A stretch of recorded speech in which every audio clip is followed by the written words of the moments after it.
We-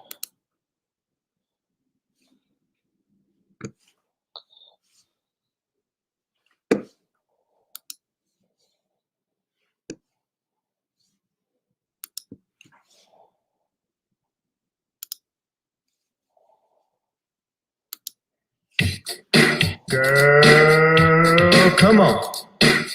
Gotta dance to the beat, cause on the dance floor is where we're moving. Show me what you got.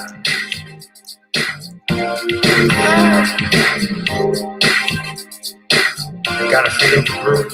Feel the groove, get on the floor. Get on. Right now the party's wasted. There's nothing much to do. But once the groove gets started, tell me, what do you have to lose? Just look into my eyes, girl, as we glide across the room. And what to my surprise now, the beat takes hold of you. Now if you're feeling like I'm feeling, so come on baby, let's start dealing. Time to get this party started. Ain't no time for the broken hearted. When the rhythm takes hold of you, there's only one thing left to do. Cause the beat is really moving. Time to feel your body moving. Gotta get on and move your body.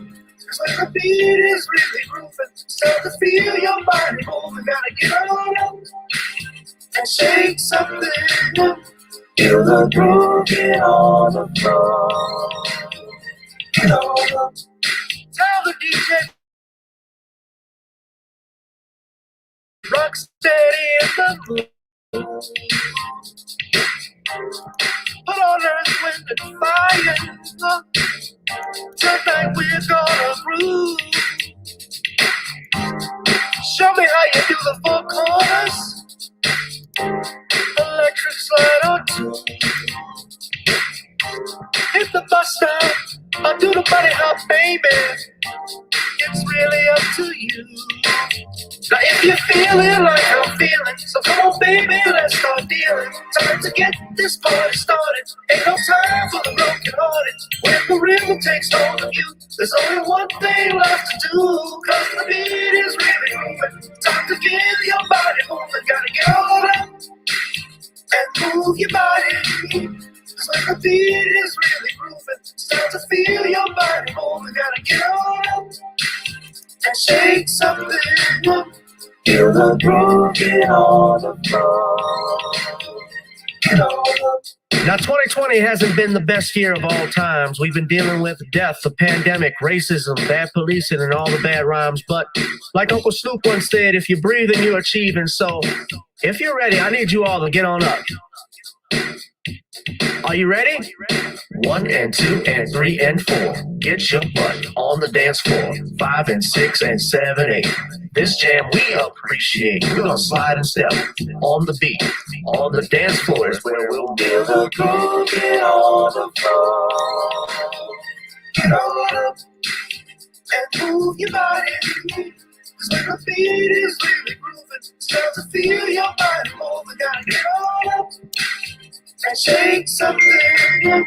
Feel the groove, get on the floor. Get on up. Yeah, gotta get on. Come on, baby, gotta get on. Baby. Feel the groove, get on the floor. Get on up.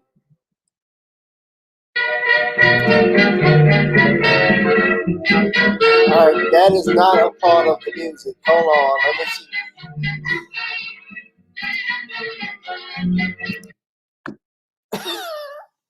That is not part of my library, ladies and gentlemen. I don't know where that came from. Good evening, all. Welcome to another edition of Gavin Reshaw Presents here on my channel, G278. I gotta laugh when that came on.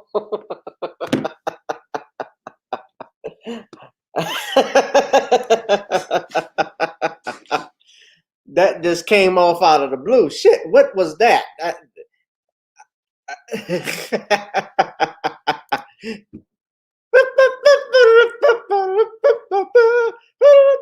Crossing the border there. Shalom, Blackfoot. Peace and blessings to all in the chat, whoever you are, wherever you are. Welcome to another edition of Gavin Richard Presents here on channel GBoo2786. If you're watching via Facebook, you also are watching on the Gavin Richard channel on YouTube as well as Facebook and on Twitter via Periscope at Gavin Rich 2786. Whoever you are, wherever you are, I hope you are blessed and doing safe right now. Let's go ahead and get into it, ladies and gentlemen. All right, what's up, guys? I'm glad you all are here. Shout out. I got to give a special shout out to a couple of people. We're going to have a special show tonight. Let me shout out my friend and colleague, Sean James. You know, Sean usually would be here at 8 o'clock with me. But unfortunately, Sean has some type of family emergency, so Sean will not be present with us today. However, we still are going to have a great show. I was hoping to get Sean on here with Ron because it would have been good to have the voices here, but we're still going to have a great discussion with our panel. And I'm also joined by someone to the right of me, if he would come over.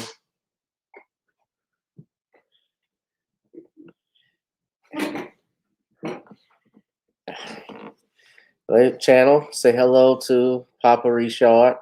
Hello, everybody. Okay. Hi, Dad. Amen. All right. And thank you, J Love Queen, that music. Yeah, that song I made back in December, my producer friend of mine, brother Sizzle, we wrote this, we composed that song, Got to Get On Up. I wanted to recreate an 80s retro sound. But Judah Queen says, Papa, she gave you the black fist there. Yeah. He invented the black fist, and so did this individual. Ladies and gentlemen, we got a special guest. Order in the court, 1, 2, 3. Ladies and gentlemen, the Honorable Judge Joe Brown. Judge is in the house. Hello, Counselor. My father says hello. Hello, Your Honor. Hello, Papa Richard. How you doing, sir? Be good, you, sir. Okay. All right. And we also have somebody else here, Brother Bernard Johnson. Bernard, what's going on? How you doing, sir? I'm doing great. How you doing, Judge? Young Brother Bernard, how you doing? And I'm doing fine. And we got one more brother here. I told him if he wanted to come on to please stop by. I don't know how long he's going to be, but I'm glad he is here. Our brother, he is the walking encyclopedia, Mr. Ron Hurd, the archivist. What's up? Hey, everybody. Greetings, everybody. Hello, young man. Hey, Judge. Hey, King BJ, what's up? Oh, shit. It's a Mercury retrograde, man. It's Mercury retrograde. Anything can happen. Y'all didn't go look at what a Mercury retrograde is, because I'm definitely going through one right now. It's classic. Oh, why don't you educate us right now what you mean? I mean, I told you that the other night, man. You kind of lazy with the scholarship, my man. You called me an ass. But I'll tell you, I got to inform the asses as well as the masses. Mercury retrograde happened 3 times a year, normally like 3 weeks, 2 to 3 weeks. And it's when Mercury, the planet that controls communication, appears to go backwards around the sun. So that means a lot of miscommunications. You might get a text message a day late, email never been sent. You might see somebody, for example, like me. I was waiting 90 minutes for a hot dog, and I saw a person I ain't seen in 20-something years. My high school classmate, fine sister, still fine as wine. So that type of stuff will happen. People come back from your past. It's a time of great reflection. It's advised that you don't travel to any new places, that you do not sign any major contracts, because you'll live to regret them. So, I mean, but it's not a fearful time. It is a time of great reflection and understanding of the human experience. Okay, cool. Yeah, retrograde. You should Google that, though. I told you that. You called me an ass the other night, okay? I didn't say that. I said, what your ass mean by that? Yeah, you just called me an ass. Your ass. It's like I gotta do Google's your friend. I'm saying Google's your What's going friend. on, Brother Ron? Hey, King BJ, how you doing? What's up, Brother Ron? Hey, Judge, I really appreciate you doing your thing Hey, on man. Alex Jones' show. It was incredible. Yeah, it was great. Okay. It was a masterpiece. We talked about the chief, jackass and chief. Now, that's a real ass right there. and the witch. The witch Imhoff. Well, we'll discuss that in a minute. But yeah, the retrograde, yeah, just like the planets where it looks like the planets move, and the retrograde means reverse course. Yeah, It's Mercury, that's in particular, but people need to. Yeah. I don't think people really value the numerology and astrology. That's valuable tools to have in your, because the universe is ran on numbers and stuff. It's on patterns and stuff like that. Now you do music, things seem to repeat, melodies and stuff like that. right. Bad omens for the witch being on the border. I guess we could talk about. Well, I want to talk about this thing that happened in Detroit first, but I guess while I got you on, Judge, since you brought it up, what are your thoughts? Everyone's thoughts. Kamala Harris, Vice President Kamala Harris, went to South America and apparently told the immigrants that if you're thinking to come over here, don't do it. And apparently, she has not visited the border in Mexico. She's been criticized by the Republicans for not doing it. Judge, I'll start with you. What do you think of her? The boss is the jackass in chief, and she does everything ass backwards. So what do you expect? I mean, seriously. Trump won. Go home.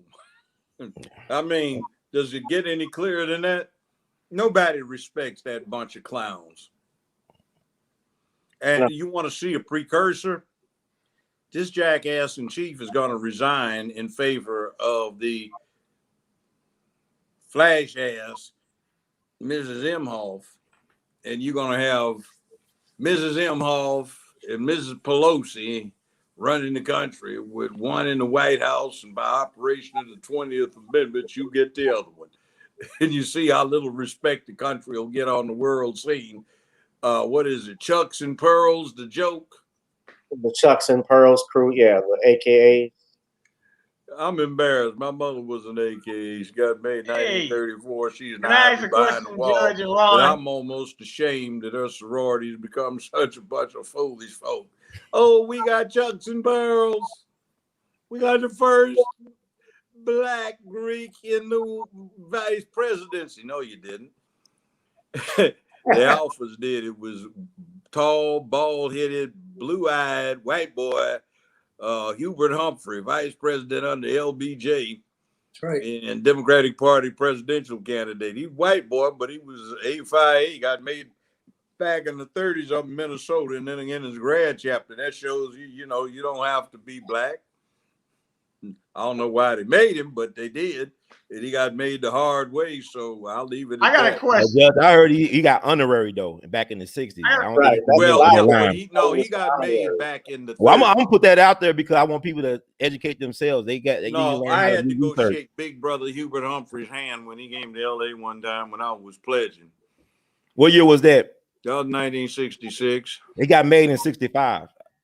Well, he's supposed to got waived in as a grad chapter member because they didn't buy his supposed membership as an undergrad, but he said he got made as an undergrad and came back as a grad student. That's what I just got. Only person I want to see made as white is John Brown. I trust John Brown over Hubert Humphrey every day, any day. Yeah, well, John Brown was Minnesota is a crazy place in the country. It was one of the terminals for the Underground Railroad. It was, in fact, the end of it. I mean, you got a lot of slaves up there, and they mixed in Minneapolis and St. Paul to some very weird places. That's why all the gangsters hanged out back in the 30s, like John Dillinger and Babyface Nelson. They all hanged out and hid up in Minnesota. It's a gangster state. It's like Chicago is a gangster city. Creepy laugher. You know what she struck me as? I had to take some kids to see what is it, The Lion King, that play, that opera. And I swear, she sounds just like one of those hyenas they had in the play.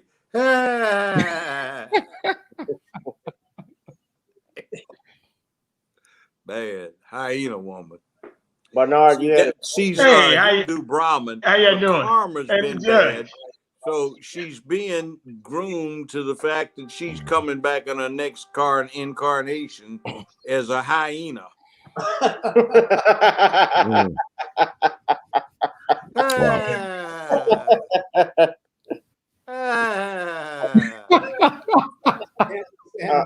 I I got a question, Judge and Ron and Gavin. What's that? Are we not witnessing the biggest clown show of all time, though? Because I mean, it's a clown show. It's like Bottom Billy Circus, man. You're resurrecting something that if it isn't stopped in 80 years, they're going to be putting it on the Smithsonian Channel if there's still something like that left as a takeover akin to what Adolf and the boys did for the National Socialist German Workers' Party back in 1933 when they had the burning of the Reichstag. That's the German parliament. And they scapegoated one guy and hung him. And then they came up with all of these laws abolishing all of the German civil rights. We're looking at the same thing. But instead of jackboot wearing, goose stepping fascists, stiff arms saluting a swastika, you got some pink panty wearing fascists that are switching and twitching that want you to straight arm salute a rainbow. I want to be clear. Instead of reading Mein Kampf, they want you to read Mein Überganger, my conversion. And look at the hyena here. Let me play the audio so everybody can hear what she Can we said. hear her laugh? I just want Folks that. in this region Almost are white on thinking that about video. making that dangerous trek And she look almost to white. the United She States-Mexico took off her border. C-45 Mac. Do not It was come. a little brown. Do not come. Do not The come. United States will continue to enforce our laws and secure our No, you won't. border. You're lying. There are How legal can she make a methods statement like that? by which migration can and should And Biden occur. criticized her for it, I believe. But we, And as letting one in of our all of those folks priorities, will across the border discourage illegally. illegal And this heifer thinks migration. that somebody's going to believe her when And I she believe says we're going to if you come enforce to the our law. border, Yeah, you will sure. be That's turned back. code, see. So let's discourage our friends, our neighbors, our family members from embarking on what is otherwise an extremely dangerous journey. So yeah, You so believe her? Did that have any credibility? no. No, sir. Look like she's going to lift up a hemline a bit and flash some thong panties at you or something. Flat ass. Flat ass. That ain't going to work. Yeah. Now, all this crap letting all these folk in illegally, and they're supposed to go for that unless that's code. Come on in. And did you see the one where the unanimous United States Supreme Court said you can't grant green card status to somebody that's here illegally? Right. That's correct. Right. Violating the law. And who were they talking about when Mr. Trump was in office? He was so bad, he just flaunted the law. And did you see this jackass number 2 they had, number 2 man for the FBI, that actually got on a national outlet and said, I'm about to say that, Judge. You took the words out of my mouth. yeah, they are going to prosecute members of Congress for stating on the floor of the Congress, House and Senate, that there were questions about the legitimacy of the election. Now, let's take this. This dude's supposed to be a lawyer. I don't believe he passed any damn bar. Or he, you know, that was one of those states where they didn't test you on common law. Mhm. But excuse me, but isn't there absolute immunity on the floor of Congress, House and Senate for what you say? Yes. And isn't that First Amendment anyway? Or are we looking at the Zeke Heil boys who are out there getting ready to talk about we about to crack down? You're all going to have to read Mein Überganger. That's my conversion. You know, they like to convert these days. That's not the same as my But comp, isn't right? No, Mein Kampf is my journey. Isn't that like a Mein Überganger But is Judge. my conversion. That's German. Right. You're Judge? not a conversion. They're taking away your right to Conversion. debate. They're taking away your right to debate if you're going to say that we're going to prosecute that. I just saw an interview yesterday with a guy, The number and one they don't want to even show the camera footage. Yeah, but see, the #1 federal law enforcement agency talking about they're going to prosecute members of Congress for engaging in open debate. Oh, when in the hell did that ever happen in the 240-year history of the country? Mm. I mean, we might have been excluded from it at one time, but we here now. Right. So protected speech is being prosecuted.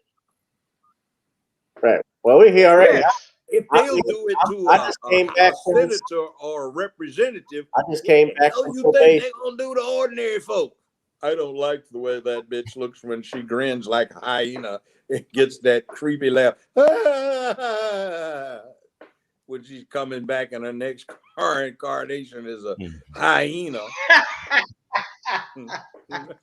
Or else she's plotting to have a post-political career playing in Lion King, playing one of them hyenas. Blow the trumpet, man.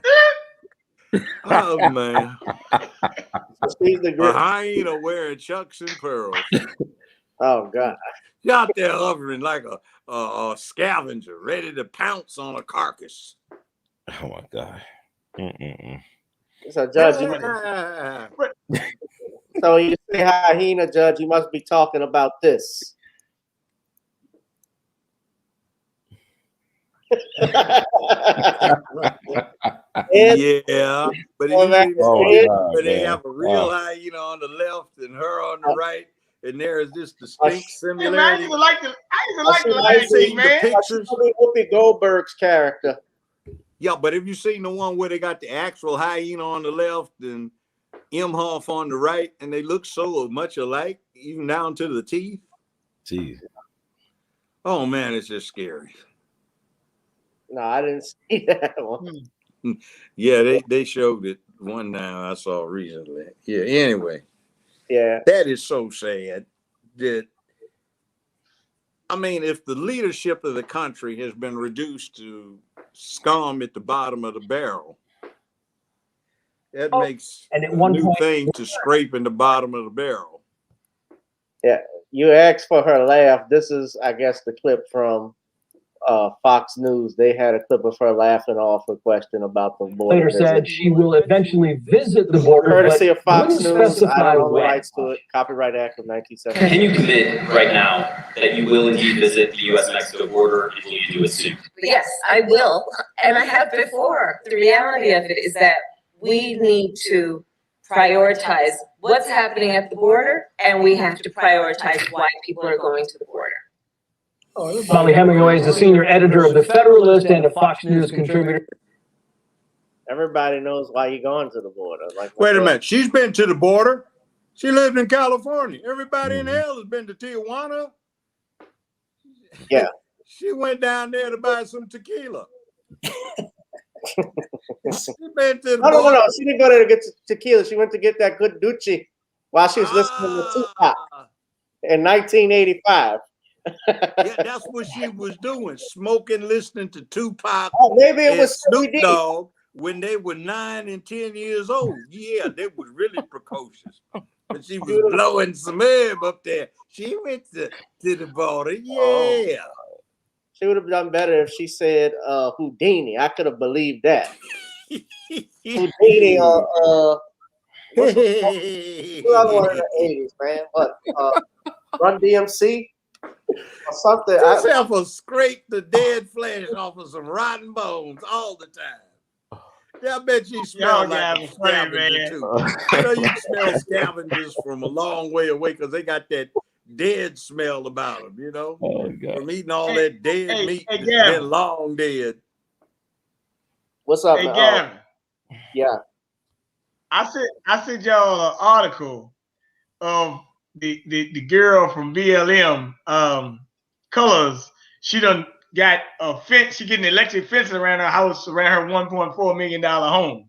I guess the jig is up. And gone. What do you think, Gregory Judge? Hines' History of the World, Part 1. Why is she getting the electric fence? I think she's saying that, you know, they say she claim right-wing attacks been attacking them, but as you said on the Alex Jones show, black folks have woke up to the BLM game. There ain't Not no right wing. right-wing conservative Republicans that badmouth BLM as black folk found out about the destruction of the traditional family, ending cisgender privilege in the family. In other words, normal people. We're supposed to be passe. These heifers are praying and scraping and bowing and making sacrifices to the nether gods that they will come up with effective cloning so they can get rid of men. But guess what? We ain't gonna let them unless some of these girl boys out in the hood keep killing too many folk because they don't have manhood. Yeah. So this is what you're talking about. I want to stay off in something else, but yeah, thanks for bringing this up. She erected in her $1.4 million home. Says here she's 37. She erected an electrical fence. I don't even know if that's legal. Well, where she But is she in that area, a $1.4 million home is kind of slumming. She just squeaked into the neighborhood. And I this fool saw. right here. Oh, AOC. Oh God, pathetic. That's Turkey Neck right there, McConnell. The one of them's a hyena and the other one's a jackal.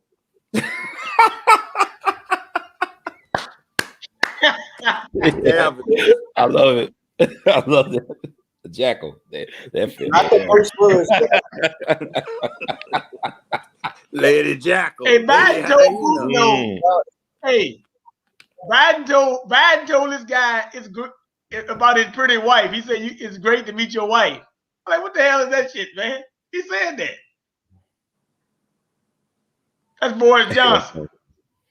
Have you noticed how enfeebled that he looks when he walks someplace? Damn, man. Come on. Judge, I don't think about it. I be zoned out. I forget who's president sometimes. I really I don't even think about who's Joe Biden said he's got a hyena ass. Ron, he actually said that. He said sometimes he forget he's president too. He won't be around long. He won't be around Joe long. Biden said sometimes he forget he's president, Ron, in his speech. And he worse than Ronald Reagan. At least he could remember lines. Hell, Ronald Reagan, you know. Reagan had cute cards. You still can read them though. You seen the pictures of Biden back in the early 80s where he had that little puffs in the back Oh of my his God, head? that mullet, what the hell they call it? Yeah. Oh my God. Not the ducktail thing. Okay. But the puffs. He looks so fluffy. Would you believe that maybe that's why he's supporting the rainbow so much? He has a fit. That one. Yeah, look at it. Don't he look like he fly the rainbow flag? The one before it became stylish. Look at it. Party on, dudes. And wait a minute. What kind of man gets a facelift? Maybe an actor, but he ain't. Whoa. Maybe. Bubba. Bubba Love. Bubba Love. He ain't going to win any Oscars or Emmys for his performances. He's like a Don Johnson reject to me. Look at him. He look like he's trying to make moves on Clinton. You know, Bill Clinton had, Epstein had that picture of Bill Clinton in that dress, right? And it was a red dress that Epstein had a picture of Bill Clinton in. Jeffrey Epstein, man. Look, you said a reject Don Johnson, Miami Lice right there. Miami Lice. I was going to say something else, but I didn't want to get you in trouble, Gavin. I was going to say something else. But I ain't want to violate community guidelines, you know. Oh yeah, I'm gonna get. Be careful, they're gonna prosecute all of us. I'm gonna be suspended again. No, I don't want to get you in trouble like that. I was careful. A whole week. Billy Ray Cyrus mullet. I can see that. Don't tell my heart. But look at their hand language, though. Look at how they hold their hands. Somebody said it looks like he got a squirrel tail on the back of his head. Duck Gone Dynasty looks like an upside down 27-piece weave. Permed mullet. Oh man. Moving on up. He's an extra in that to the White House. Looks like he's an extra in that Sylvester Stallone movie, Cobra. You got me thinking about Karate Kid now. You got me thinking about the Karate Kid spinoff. Better yet, what's the one with Brian Bosworth, the white boy they hyped up who wasn't? Yeah, Cobra. Yeah, all those that Bo Jackson ran over. Stone Cold. That was the movie Stone Cold. That was. Oh man. Oh my God. Lance Hemsworth. Lance, the guy from Aliens who played Bishop. Lance Henningsworth.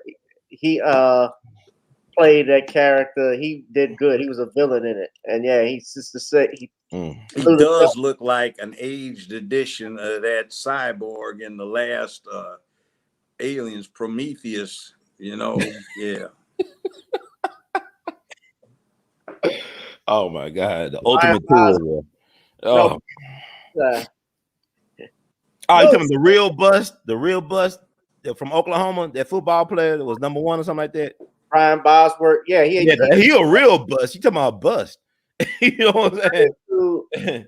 He got into making movies, and he made a movie in 1991 called Stone Cold, and he was a cop. And Lance Henriksen, who was the villain. Excuse me, he was in Aliens and Terminator. Yeah, in Training Day too. He was that white drug dealer in Training Day. You think the vice president is one of those type of women that Malik Yoba likes?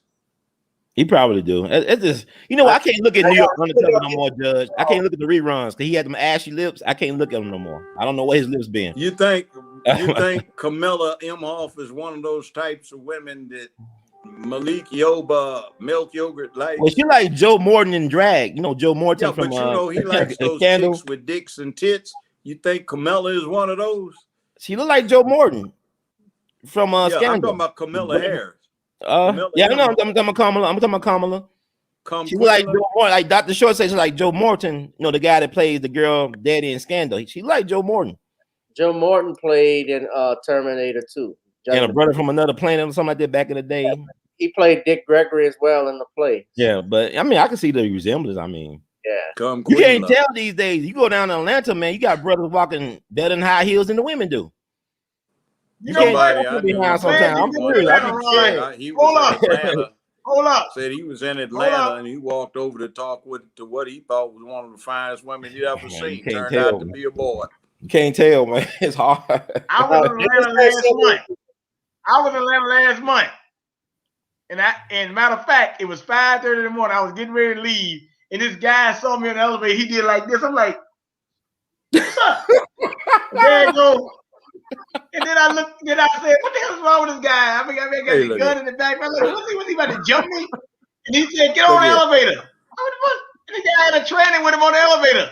And they saw me downstairs in the lobby. They went back upstairs again. Some of them are so bad. Like 5:30 in the morning, late night creep, or late morning creep.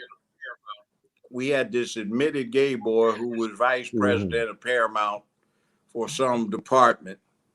My now ex-wife and I had gotten on this elevator, and this guy got on. He and my ex were kind of buddy, you know.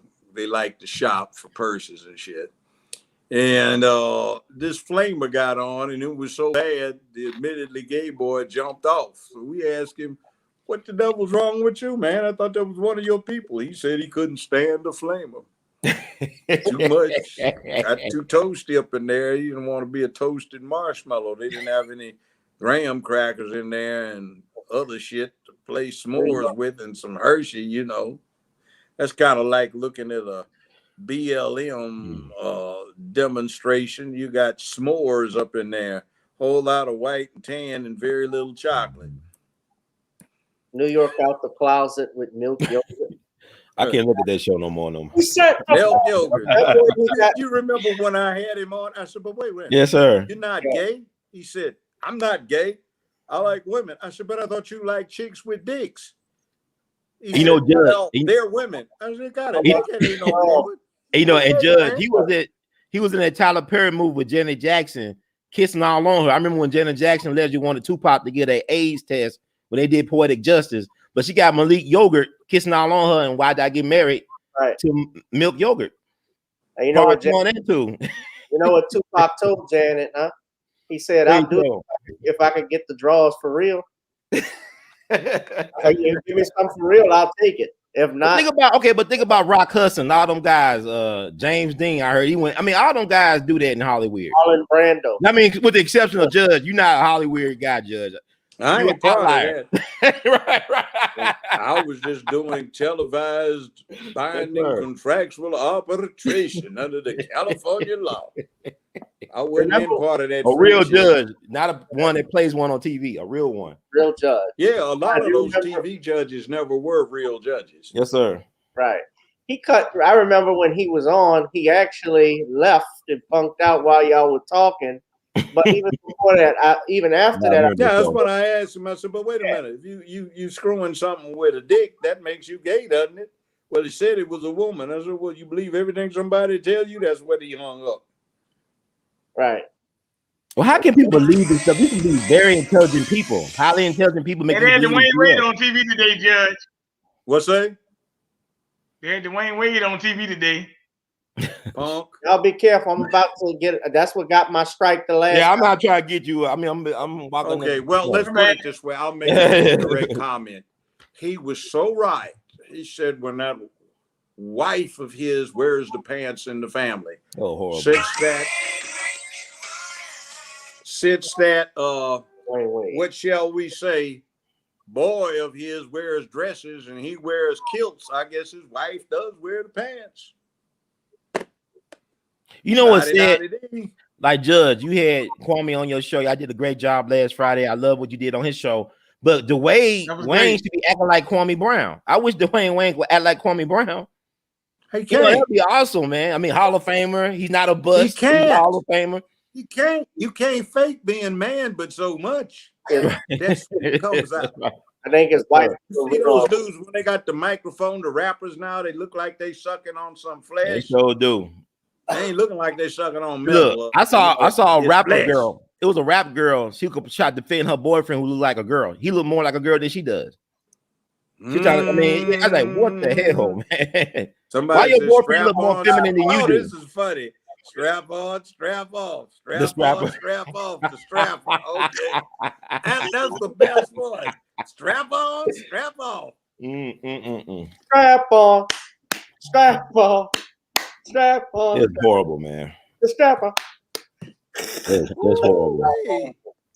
Oh man, yeah, they lit right now. We got Queen Amadaya Shakur. Shout out to her because she One love, sister. One love. told everybody I was coming Yes, on live, sir. doing a live show. So shout out to her. My dad. Oh, is said, she coming on? Was she coming on? I don't think she was coming on. No, she's not Okay. coming on. Well, She- anything can happen during the retrograde. Anything can happen. If she wants to come on, she's welcome.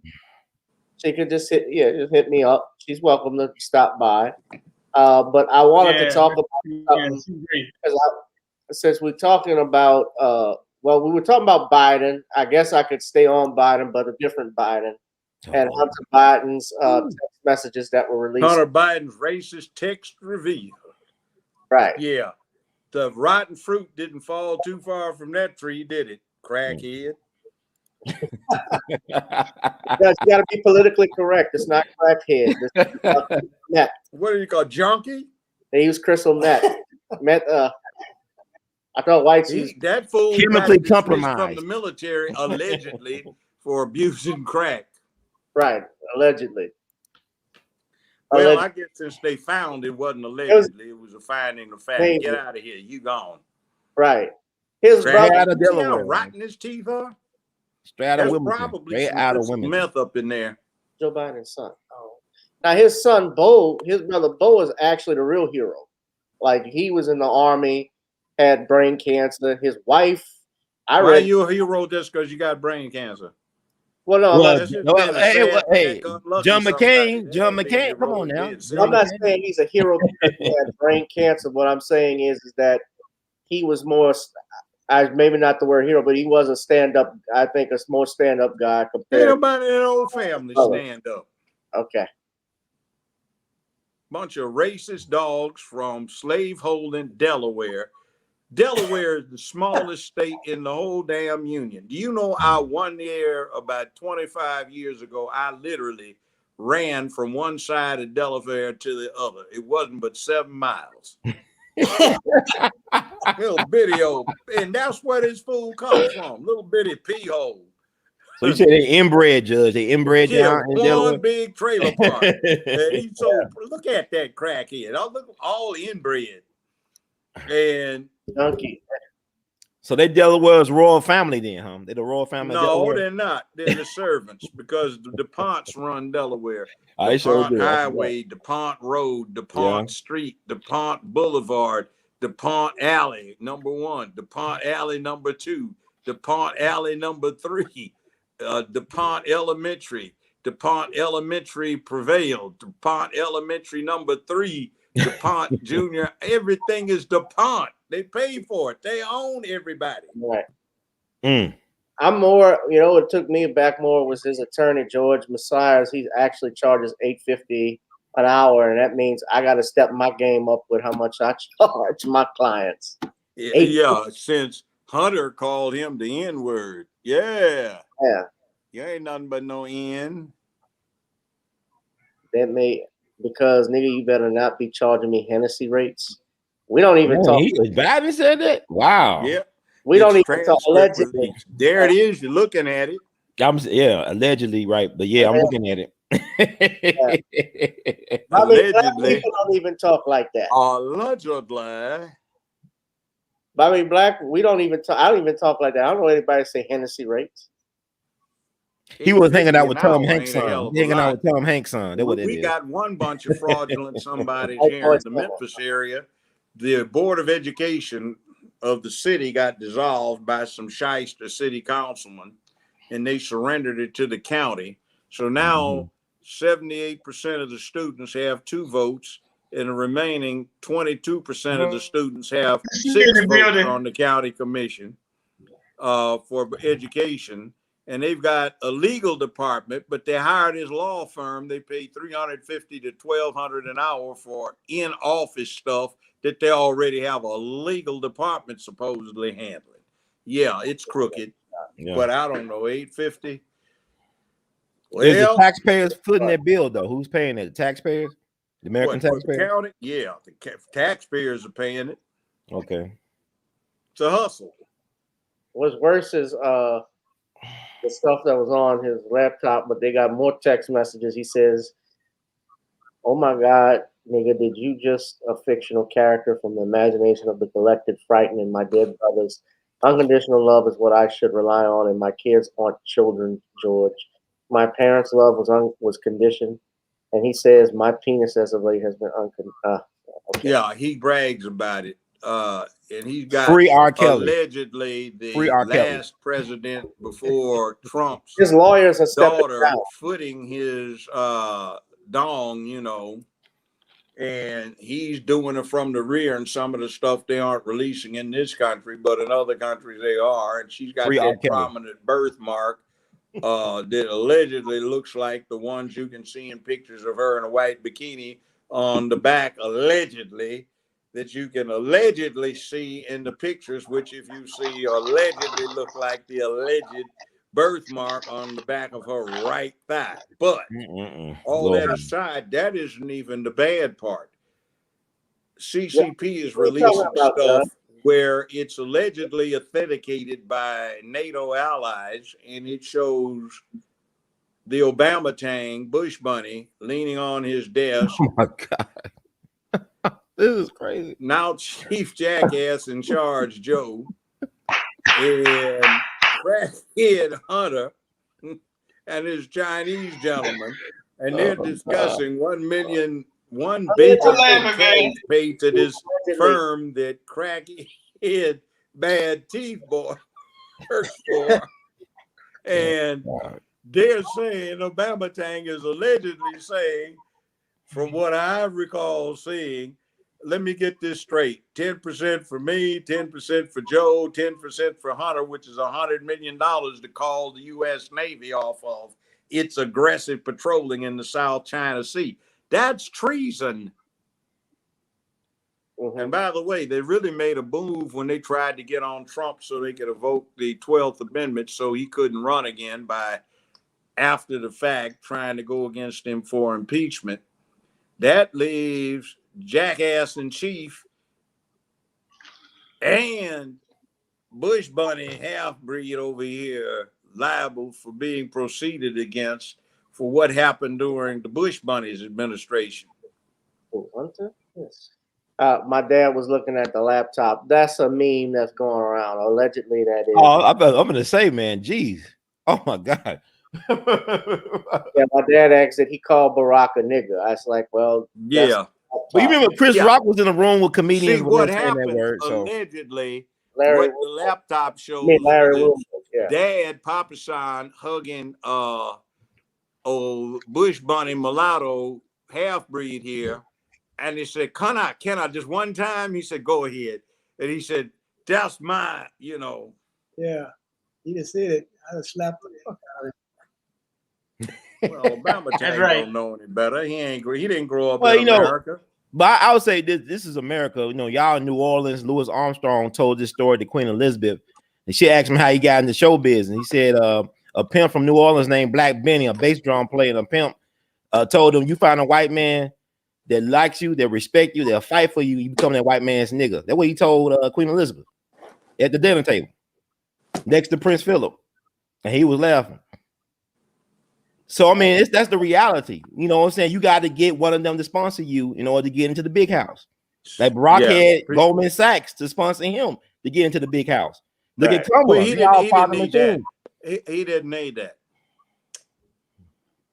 Papasan Lolo Sotoro was one of Goldman Sachs' biggest customers. See, Papasan ran the death squads. You know, allegedly there was a warrant out for him from The Hague for crimes against humanity, to wit, mass murder, where he allegedly, on his orders, had up to 500,000 people killed during that Indonesian unrest 59, 60, and 61. And then he became the oil baron, using the muscle from running the Gestapo death squad for the Indonesian government. So he had Goldman Sachs finance a lot of his little adventures. By the way, the interesting part about it is through George Herbert Walker, who formerly was head of the CIA under the Ford administration, and George Herbert Walker, Lolo Sotoro was into the international oil business. Yeah. When Bush 1 becomes head of the CIA, his oil venture buddy, Lolo, is running the contract spy stuff for the CIA in China, North Korea, North Vietnam, Cambodia, and Laos, allegedly. This is when the Nam was going on. And he was of value, in the U.S. government allegedly attempted to squash service of the warrant for mass murder. Yeah. So when Obama Tang gets in office, he's working for a law firm that used to handle his stepdaddy / adopted daddy's legal business in America. He started poking his supervisor, Michelle, and she was a little heavier then, a bit heftier, I hear, a few 100 pounds worth. She's a big gal. And Goldman Sachs sponsored the hell out of him for the White House because it was good business. You heard these Goldman Sachs advertisements they have. What the hell are they selling? Goldman Sachs helps you.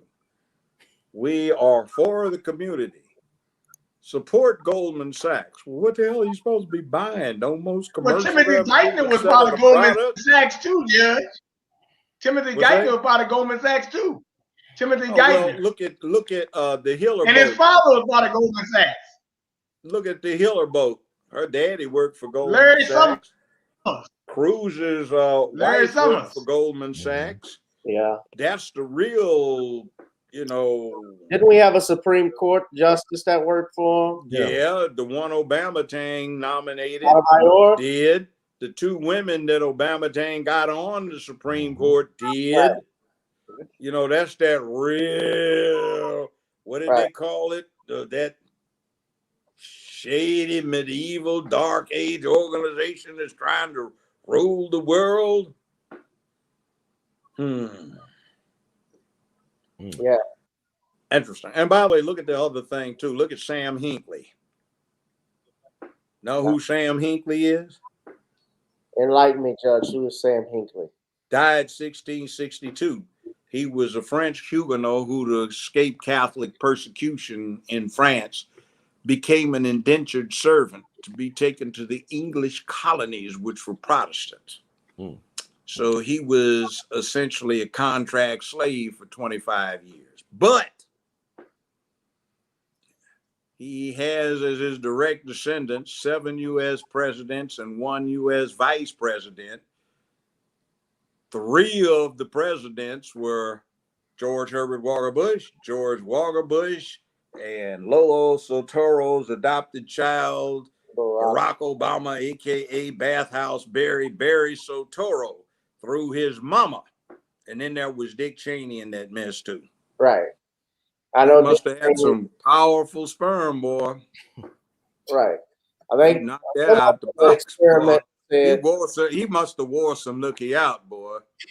She said, after this, we're going to have all presidents. I can see it in the future. That's how he got some. He said, we're going to have presidents. His sperm had legs. Lying, man. You knocked that out the box, knocked the bottom out of it, boy. Then they tried to bring the hyena in. The hyena. Kamala. Yeah. I wouldn't be surprised if there aren't some pictures of Imhoff cheating on Mr. Imhoff with Hunter with his crackhead self, as long as he keeps his mouth closed. Some women say, as long as he kept his mouth closed so you can't see his teeth, you might do something with him, particularly with what he's flashing. You know, damn. Yeah. What I was trying to say about Hunter, though, he was actually married, but was messing with his brother's widow. Oh, yeah. It happened. It happens. It happened. It happened. Hey, anyway, incest is a real thing, man. I'm getting threatened. Real Miss Dana says if you don't come on, I'm gonna put some voodoo Jersey on Red. Jersey Red. Jersey Red. That woman scared me. Newark Devil, boy. They say look like she can put some red stuff on you, man. I just want to just the red hot. I'm gonna let you go, Judge, but I was trying to get to this just one topic. If you could ask, what is it? Your on F. Lee Bailey, who passed away. I wanted to know what you thought about him. If you could share, if you ever met him. Well, he got big because he took a spy case. Nobody wanted to take the man's case. He did. He got on the map. I tell young lawyers, you want to get on the map, take an unpopular case, kick ass with it, and that's how you do it. That's right. Too many of them say, oh, we can't afford to jeopardize our career. Fool, you ain't got no damn career. Learn what the hell you're doing. Do the difficulty surgery. Yeah, anyway, and he was man, good trial lawyer.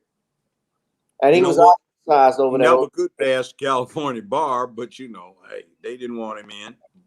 But he'd practice every now and then. And now, you know what they're going to do? They're going to try to give him the credit for the OJ stuff instead of Johnny C. Mm-hmm.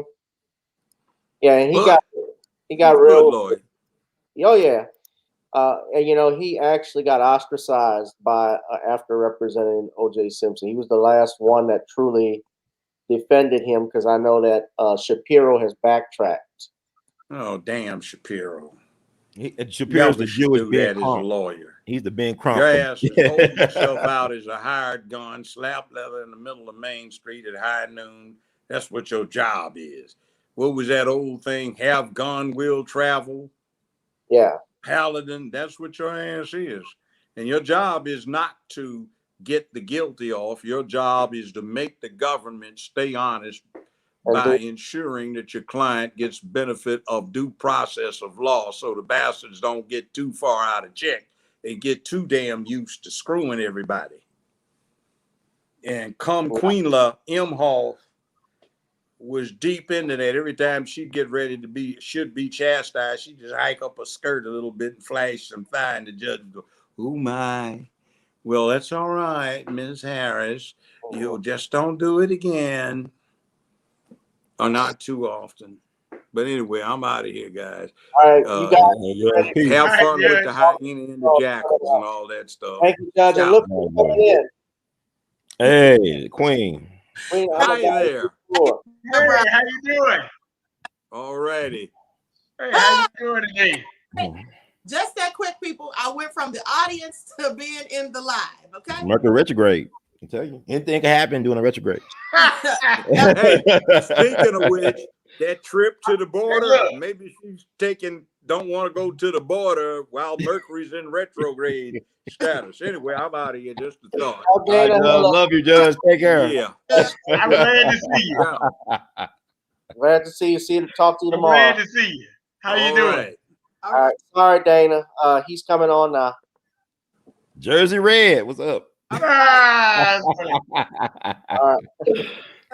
Yeah, we got a full house now. Queen, you never met my father. This is Papa Rishaw. Nice to meet you. All right, thank you. We will so we got full house today. I wanted to talk about what's up, Frank Nitty.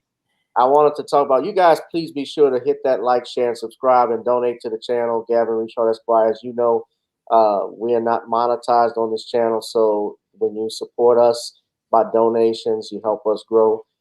Shout out to everybody that's been in the chat, and you all know who my guests are. We're going heavy on this one. Next topic I want to talk about. First off, Queen, how was your day? Because you just finished doing a live stream, right? Yeah, a couple of hours ago, like around 7:30. I was finished 7:30 or 8. Right. Well, she's been rolling. She has been rolling. Woman. Yeah. She has been rolling. So of course I was talking about F. Lee Bailey who passed, but it's like death comes in threes because then we also lost another brother, a talented actor and thespian, Clarence Williams III. I talked about him on Sunday, but I do want to talk about him briefly. A lot of people don't know this, Ron, but the man who helped discover Clarence Williams and got him his big break on Mod Squad is an elder of ours. You know who it is? Bill Cosby. Bill Cosby, that's correct. Bill Cosby was the one who talked to Aaron Spelling and told him that Clarence Williams III would have been perfect for the role of Link in the TV show The Mod Squad, which was a groundbreaking series at that time. I believe, Dad, I don't know anything about the Mod Squad. I've heard of it, but you saw the movie, right? They did a movie remake, right, whatever. Omar Epps. Yeah, well, the most I remember about it is when Jazz from the Fresh Prince got in the Playboy Mansion pretending to be Link from the Mod Squad. I remember that. Also, I want to bring up too. I think it's very important because Clarence Williams is named after his grandfather, who was from New Orleans or Louisiana. Right. I don't know if it was New Orleans, but he was like one of the great record producers of the 20s. Clarence Williams, he produced people like Bessie Smith and Louis Armstrong and Sidney Bechet, them type of cats. So his grandfather was a music pioneer, and this Black Music Month is still June. June is still Black Music Month. Black Music Month. That's correct. Yeah. Let's nobody forget that. But Clarence Williams' dad was a jazz musician as well, a proficient musician, and his mother was actress Eva Taylor, who was a singer as well. And he was raised by his paternal grandmother. But a lot of people don't know he served in the Army as a paratrooper in Company C of the 506th Infantry. He was part of the 101st Airborne that you saw in the Spike Lee movie that came out, The Five Bloods. I believe that was the same Army group that was featured in that film, if I'm not mistaken. I could be wrong. But I remember him, the roles I remember him in was when he played the daddy in Purple Rain. But also I remember him as Mr. Sims from Tales from the Hood, which scared the living crap out of all kids my age. That was a classic. Yeah, that was a classic. And you know, he was in Sugar Hill too. He was a dad in Sugar Hill. He was the dad. Yeah, he was the devil. And Bumpy Johnson, American Gangster with Denzel. That still was a pretty good gangster movie. He played Bub Hublet And And Hood. Hoodlum, that was a good movie. That was a good gangster movie too. Historically inaccurate, both of those movies, but very good to still watch to this day. Age well. They hold up. Yeah, but I loved Tales from the Hood. Yeah, that was good. Yeah. I mean, like, it's epic. Very.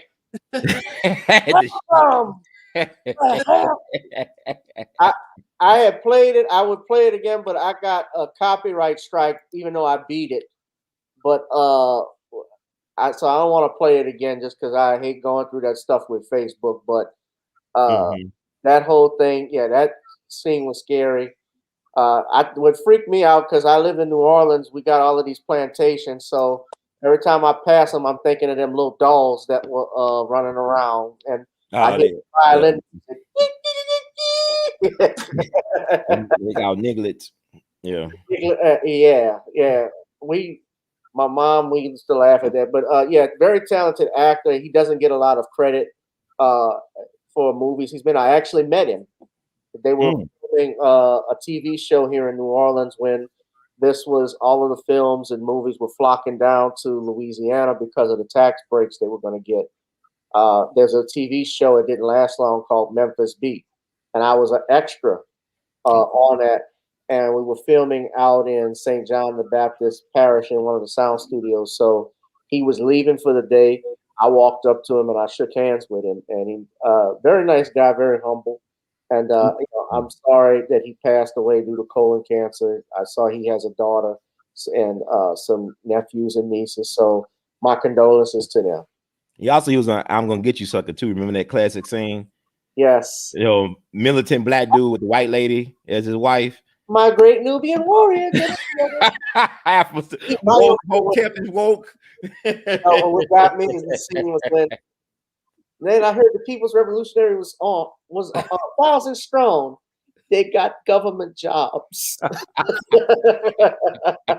That's a great movie. It aged well too. I mean, that's a classic. He was in Half Baked. He was in Half Baked with Dave Chappelle too. I remember that. It'd been a while. Yeah, Half Baked. Yeah. Right. But shout out to him. Did you have anything you want to share about him, Bernard or Queen? Well, I wanted to say that he also starred in one of the childhood movies, The House of Dies Drill. Okay. That was a good movie too. I gotta check that out. What's that about? I only got one thing to say. Wait, Bernard. Yeah, go ahead. What's the name that played in Howard Rollins? Isn't that his name? Oh yeah, A Soldier Story. Star. And he was like a college professor. Him and his family moved to a small town so he could take on a job, but the house was haunted and all this crazy stuff was going on. I'm gonna check that out. Cause Clarence Williams do good work. I mean, none of his stuff is really. I mean, it's pretty watchable. Yeah, it's good. It's yeah. House of Dies Drill. Also, Kadeem Hardison played in it, and Tatiana Arnold. She was a little girl. She was like 10 or 11. Oh wow. Okay. I remember Kadeem Hardison was married to Shantae Moore. He was his heartbreaker, wasn't he? I remember. I forgot. Yeah. He was in that. And just so you know, and I'm gonna get you sucker because I saw there was an ugly white woman. The white woman who was in it, Kalinga's wife was none other than Jan Brady. That's who that was. So really? Okay. Right. And an inside joke in that was that while the two little kids read, their report to their dad about Abraham Lincoln, this white capitalist swine, yes, manipulate the appreciation of the black man. Well, while they were saying this, the Brady Bunch theme was playing in the film. So that was the inside joke that they had there. Yeah. But oh my God, I'll have to check that out. I'll have to see. They don't play it anymore, but I like to see Tales from the Hood again. I don't like that second one. That second one is garbage. The third one. It was two more. Let me. The third one that came out recently though. I thought was garbage. The one with David came out in 2018, but they had another one that came out in 2020. Tony Todd is in that, but he's not playing. Well, Tony Todd is great too, though. I mean, I love him in Candyman. He's a great character actor. Right, but he's not playing. But he's in that film. Well, the 2018 one was the one with the Emmett Till, with the civil rights activist or whatever. Right. That stuff was horrible, man. I just like, man, this is a joke. This is like horrible comedy sketch that ran on too long, like on Saturday Night Live or Mad TV or something. It was Well, you know what it is that well, it's bad whenever the graphics are messed up. You know, the movie doesn't have any money. Tales from the Masad didn't have no money. He did some classics. He did everything in one take. I mean, I just think a lot of people don't have no imagination, no type of this vision for stuff. No, I don't expect nothing for movies no more. I don't expect them to make any classics anymore. I just take it for what it is. You know what I'm saying? Because people don't read, people don't think. I mean, when my grandfather was growing up, my mom's father, he would read the newspaper every day. I mean, he knew who Richard Wright and all this stuff was. He went to school in Mississippi. He knew who Richard Wright and Langston Hughes was. Just reading poetry and stuff like that. He's a World War II vet. But I'm saying people don't got the intellectual curiosity like they used to have back in the day. Rock Newman actually has come to New. They say my dad looks like Rock Newman. I met Ryan. Your dad like Rock Newman. Rock Newman was Riddick Bowe's manager. Yeah, Rock Newman. You can't tell though. I thought he was a white man at first when I met Rock Newman. Y'all think my dad looks like Rock Newman? Really? That is funny.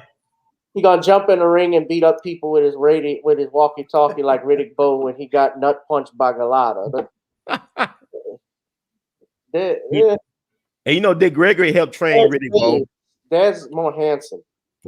Yeah, but Dick Gregory helped train Riddick Bowe when he won the heavyweight championship. That he helped Ali too. How y'all say my dad? He looks like Orson Welles. Rock Newman looks like Orson Welles. Look at this one. Yeah, I see the Orson Welles. At all. No. Hakeem, or better yet, Hakeem the Dream from the WWF. The one-man game. Yeah, actually, one-man game is from Louisiana. He lives in Denham Springs. Yeah, that's Nancy Pelosi when they came out with them dashikis. Yeah. All right. Well, that was lame. No. So next thing I wanted to, but Bernard, you had a question you wanted to raise about Williams. What was it? Oh, no, I just wanted to make it short and sweet. I said, man, dad, and show business, like me and Ron always talk. Nobody dies of natural death in show business. So hey, just always find out what happened. That's all. Well, I mean, he retired from show business after that, but he had cancer from what they said. So he was 81 too, though. In the 80s, yeah. 8 + 1 is 9, but that's numerology stuff. But yeah, but nobody dies of natural death. Gematria. Yeah, we get to that later. Oh, this is ridiculous. Now, my dad, he's talking about this topic. This is the next one I'll talk about. I'm gonna play the video so everybody could take a look at it, and I'm gonna give some information that I saw here. So let's play the video. This is coming from the Detroit Free Press. Days after this accused shooter shot a little boy, he walks free, making bond on Tuesday. It has this and confused.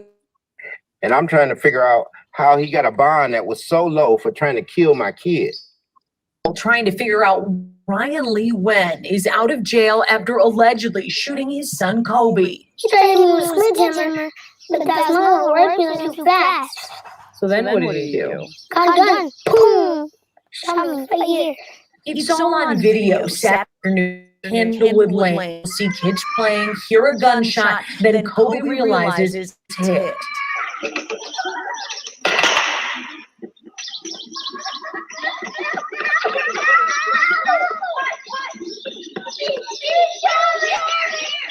Lee Wen allegedly fired through his front window. The bullet went in Kobe's arm and out the other side.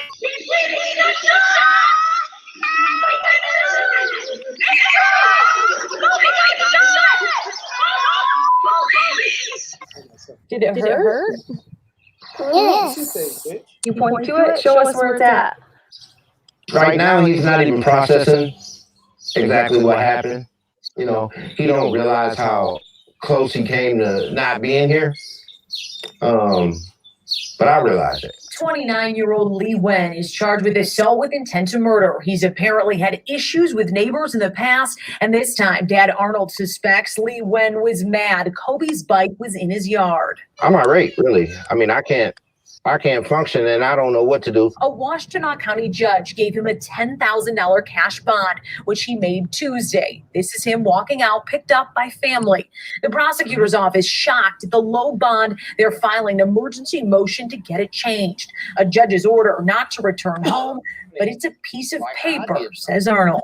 I'm scared for my family, you know, but I'm scared for them because I don't know what he's capable of. Reporting in Ypsilanti, Jessica Dupnack, Fox 2 News. All right, so that was coming from out from the Detroit Free Press here. Now, what has happened, some breaking news as of late, is that the bond was recently increased from 10,000 to 100,000. That's still not This enough. is the, you'll get to speak in a second there, because my dad was, if you, I don't know if you heard him, he was hollering through it, upset about it too. But let me play the audio, and I'm going to explain to you what goes on in the legal system in regards to bond and why they set it low and high and so forth. But I still can't wrap my head around why it was reduced so low. Such a high surety bond, but nobody's here to talk to you about it.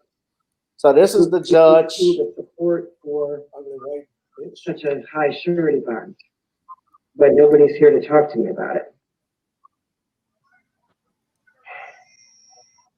All right, I'm going to set the bond at $10,000 cash or surety, no 10%. No contact with Colby Daniel. I don't want him to live at the Candlewood address. So can we have a different mailing address for him if we have one? Mr. Wynn, where do you want your mail to go? Can I go to my father's address, which is 5709 Gary Drive, Ypsilanti, 48197.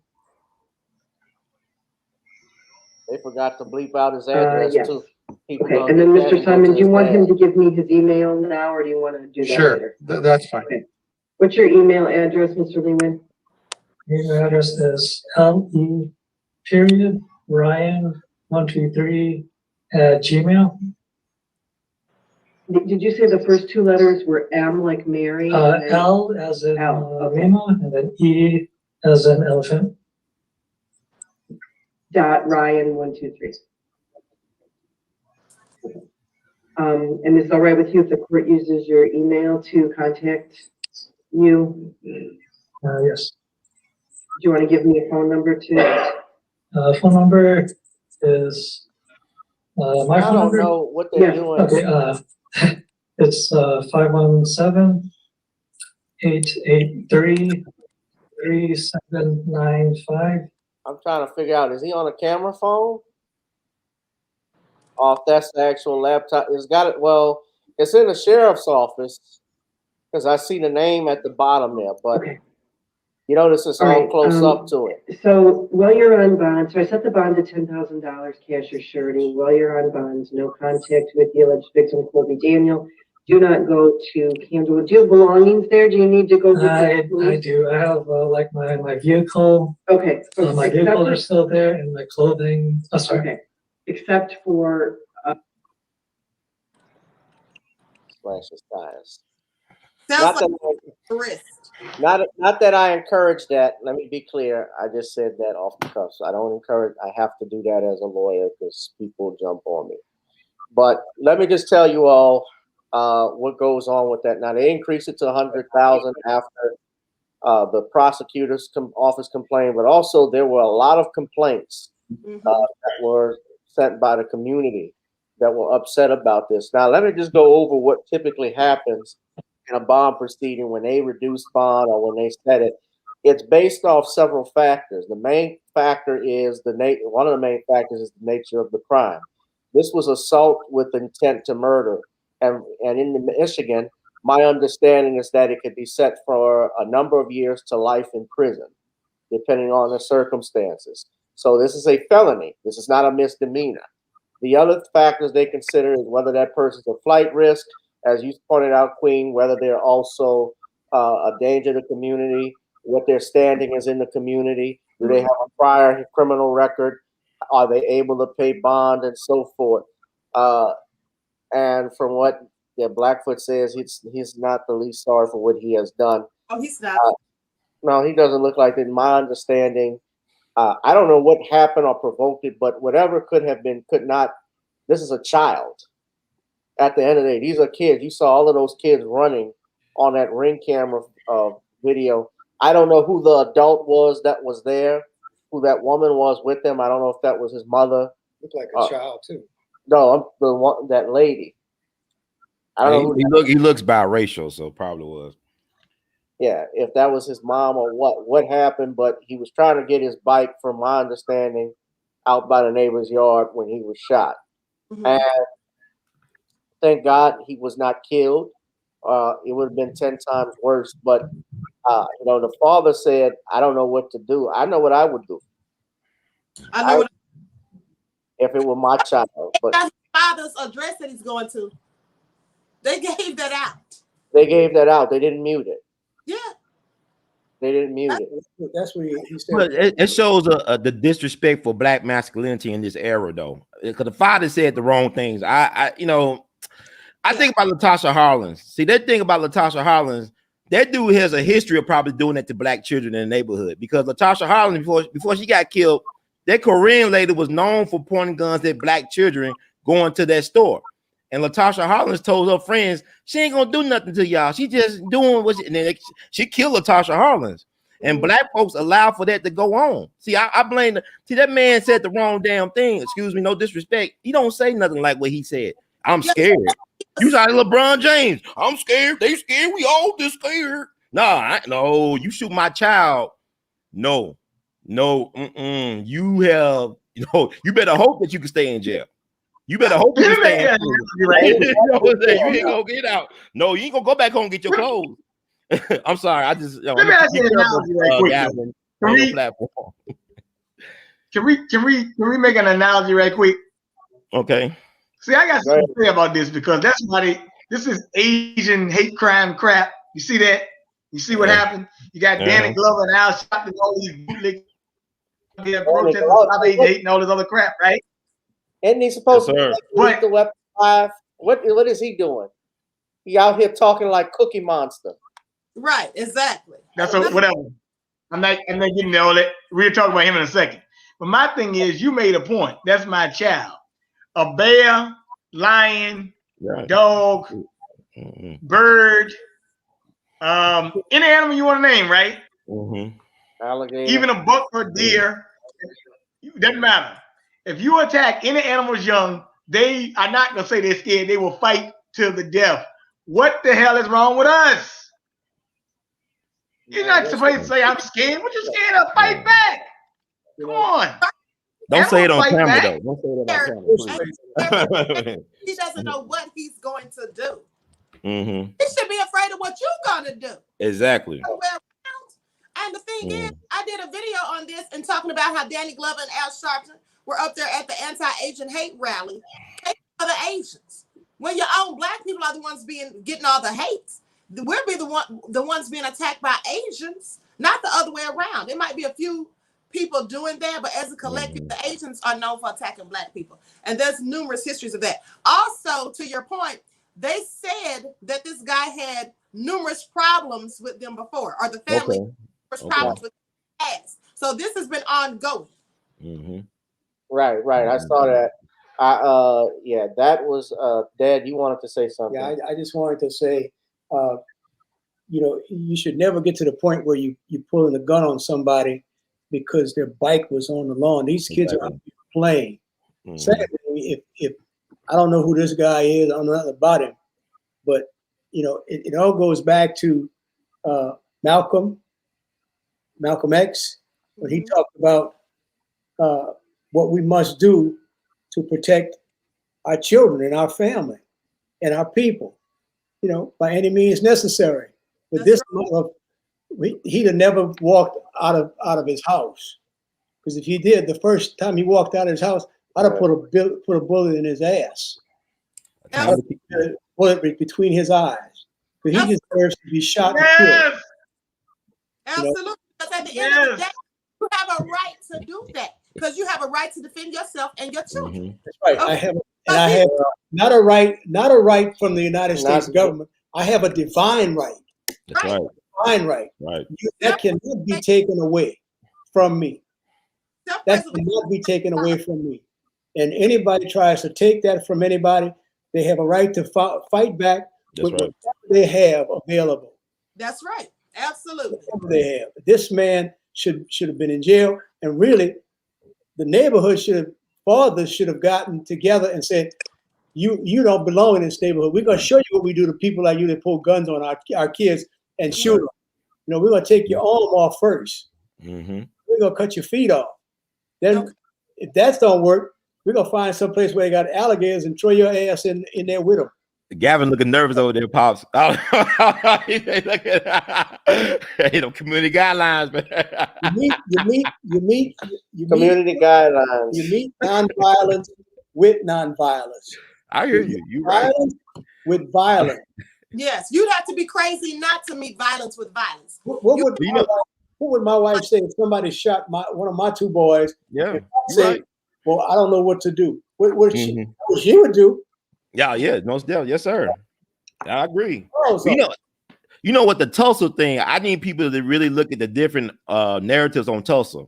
Because you hear some of the survivors talk about what they did when the black folks fought back. You think the black folks were not fighting back. Them black men killed a whole bunch of white men. Yeah. They said they killed so many white men, they had to throw them white men in the Arkansas River where it's quicksand to hide the count. And then they took the guns from the black men and the black women. I mean, they were defending the family. Them black men were World War I veterans. Even you had doctors shooting out with the white people, but they don't talk about that part of Tulsa. But they got that silly mural. They're like a portrait of D. Wade and his family. When the black man all week and they had a white man do the mural. I met sisters and people down there that could have did a better mural than what was presented. Yeah, that was it's ridiculous. They could have gotten you. Look at the artwork. They could have got in, but they had people down there. I went to Tulsa the first weekend in May. They had talented black folks in Tulsa that could have did a better mural. They had done better murals than that one. But even with the MLK Memorial, they got a Chinese guy to do the MLK Memorial. All these black artists in this country, we gave America its cultural identity. This is what they do. This is what they think of us. This is what they've been doing. Yeah.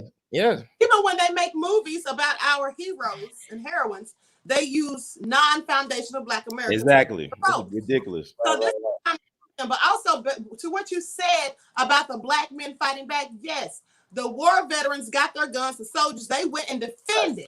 And here's the thing, they were white men, and that is why the government started dropping those bombs. The airplane, with the airplane. But you know, it was like black folks that own airplanes. You had 6 airplanes owned by black people. I went down there, them black folks too traumatized to talk about all that. Yeah. You had black folks that own airplanes back then. You probably Joe Biden with his BS. You had lawyers and doctors. One of the best surgeons in the country lived in Greenwood, Dr. A.C. Jackson. He one of the best. The people that founded the Mayo Clinic say he one of the best, if not the best, black surgeon in the whole country. These are the folks who founded the Mayo Clinic. These white boys knew he was the best, period. Not just black, but A.C. Jackson, who lost his life defending black Greenwood down there. We need to tell all these stories, man. Right. Yeah. It's ridiculous. It's not just one story. It's not one line narrative. Come on. I mean, here in New Orleans too, we had a lot of race riots. One of them in 1900 was the Robert Charles riots. I love Robert Charles. This black man stood up against the police department when he was just sitting on his stoop with his friend, waiting on his girlfriend to come down. And they harassed him, grabbed him, get ready to hit him. They pulled out their revolver. He pulled out his and shot him. They followed his blood trail to his apartment.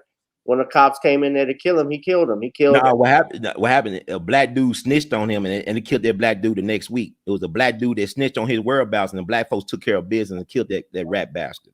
That's what happened. It was a snitch that snitched on his location, and the black folks said, "We're gonna kill this snitch." He was reading this newspaper. They blew him away. Every human being, whether they be white, black, red, yellow, or polka dot, find right to defend his family and defend his children and defend his life by any means necessary. That's right. Lives or their lives are threatened by any means necessary. I don't believe in that stuff. You know, just only. There's no such thing in my book. Just kill him a little bit. No, kill him dead. That's right. Yes, sir. I'm not. Yes, sir. People. Hey. Sure, things work out. Nonviolence is wonderful, but if you encroach on my family's well-being, no such thing as I'm just gonna kill you a little bit. No. Hey, not from. That's a good statement, sir. Because it's an old saying. Who do we want? How you want them? You want them dead, and I say dead on a silver platter. That's the point. That's right. Oh, don't be nice. Who said it had to be all humane and stuff? No, you killed my child, you shot my child, you gotta die. In a story. From the Richard's house of pain. I'll make sure you might walk away, but you're gonna be well hurt. I mean, we got a Saw movie, right? Saw. Ron, you knew Charles Evans when Medgar got shot. Didn't Charles come down from Chicago with guns and wanted to find out? On the airplane, he flew down on a commercial airliner with guns, looking for any white person to give him problem. But one thing, Charles Evans made it to 100 because he didn't play fair. He fought dirty like them because he took on the Chicago mob for the rights to control his clubs and whatnot. And he also was a World War II veteran, like his brother. You know what I'm saying? And that was a different catch because he told me, Ron, you know, like he said Dr. King used to run to his house when he was in Jackson to stay with him because he had all said, Charles, I feel so comfortable because you have all the guns and goons. And so he said, like Charles told me, he said, I believe in the 3 G's: God, guns, and goons. That's why he lived to be 100. He ain't gonna try to be nobody martyr. He had families to raise. He had women he wanted to screw and help kids by. He had a lot of kids. You know what I'm saying? So I mean, you have a right, like Papa Rashad said, to defend yourself, defend your family, man. There's nothing wrong with that. I don't see why black folks think I think it's strange that black folks think you get reparations from the same folks who drop bombs on your goddamn community. That's another. These the same devils that did this to your grandfather and your grandmother. You think they're gonna give you something? You gotta take, Julian Bond. I'm tired of hearing millennials talking about the boomers won't pass the torch. I remember I talked to Julian Bond 20-something years ago when I was in college. I said, Mr. Bond, what do y'all do to get the power? He said, well, we took the power, we take. They're not gonna pass it. You gotta take it.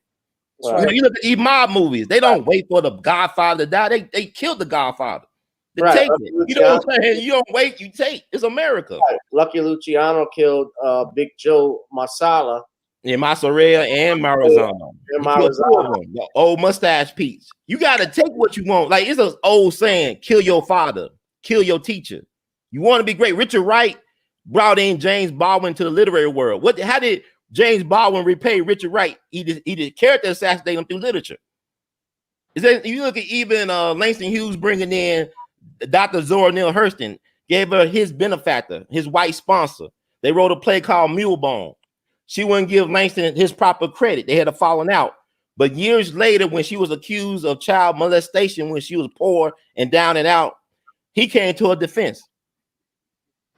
You know what I'm saying? So, sometimes, like, even with Eldridge Cleaver, Soul on Ice, he did the same thing that James Baldwin did to Richard Wright.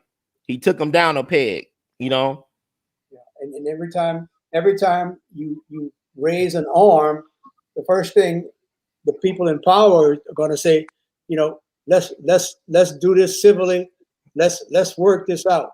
Let's not jump to conclusions. That's right. We've got to be fair and let it work out through our system. But it's your system. It's not mine. That's right. Never has been mine, because I've never had a fair seat at the table. That's right. So I can't expect to get a fair shake. I start popping you because you popping me. You're going to come back and say, well, let's put the guns down. No, we're not going to put the guns down. Come on, talk to me. That's what you're going to tell me. Yeah, you got to speak their language. Like you said, you correct, sir. And also, Robert Williams. Nobody don't know who Robert Williams is. Like, that's Radio Free Dixie. That's the brother from Monroe, North Carolina. Look at his last interviews before he died. He died at the age of 70 from leukemia. He said, when we got into it with the police and the Klan, we didn't lose nobody. They got in the shootouts with the Klan and the police. They didn't lose nobody. He said they don't want black people to have a Mount Vernon. We ain't talking about Mount Vernon, talking about George Washington, who led the Great War and able to retire on the hill, on the house on the hill. He wanted to make Monroe, North Carolina, our black Mount Vernon. He said when they do, they show you They won't talk about me. They'll put names of King and Elvers and Malcolm X on buildings and schools and roads. But look how they died. They even died. They died before they were killed before they reached their manhood. June 12th will be the anniversary of Medgar Evers getting killed in front of his family in his driveway at the age of 37. Malcolm and King were killed at 39. You're not in your prime in your 30s.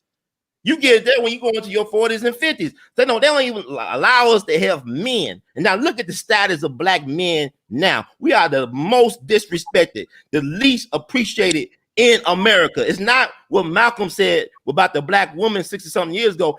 That's the black man now. The fact that we are so damn emasculated. The fact that dude can feel comfortable in saying that he's scared. Because LeBron James said he fucking scared. Excuse me. But I'm saying the fact that D Wade said, I don't leave my household. Greenwood was founded by black men. Yeah, you had some black women entrepreneurs, but black men created that damn space for black women to succeed. He's like, look, there's no coincidence. I'm in Memphis. That is not a coincidence that that grocery store that OG or OW Gurley founded, the founder of Greenwood, was called the People's Grocery Store. We had a People's Grocery Store in Memphis, March 9th, 1892, the People's Grocery Lynchings.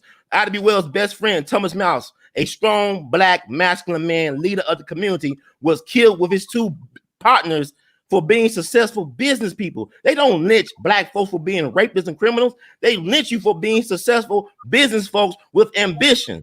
Okay, so the last words he said, because they wanted him to go, he said, tell my people to go west because they can't get no justice in Memphis. Ivy Wells was the godmother of his daughter. She wrote that in her, printed in her paper, black folks leave Memphis. 6,000 black folks left Memphis and they settled. A lot of them went to Oklahoma Territory, what is now known as Greenwood. So that People's Grocery Store, 1892, you had the People's Grocery Store in Tulsa, 1905. And you talk about, reparations. I don't mean to scream. I get excited. I'm sorry about that. A lot of black folks are this day and age talking about we want reparations. Right. And I've said for a long time, don't promise me reparations because you're not going to give me. There's no amount of money you can give me. That's right. 400 years of oppression. That's right. Denial that I'm a human being. I don't want your money. Just stay out of my way. That's don't right. Don't charge me higher interest rates than you do a white man. Don't redline the district that I'm living in. Don't say you're going to give me equal schools. No, I'll build my own schools and hire my own teachers. That's Just right. stay out of my way. Stay out of my way. Because if you get in my way, you're going to have a problem. And I'm going to take care of that problem very quickly because I got to move. Now, with that all being said, that brings me to something, what your father just said. There was a psychiatrist who went to Yale, right? I just did a report on that earlier tonight. This woman said almost the same thing. She said that she had fantasies about killing white people. She said this during a lecture at Yale. Mm-hmm.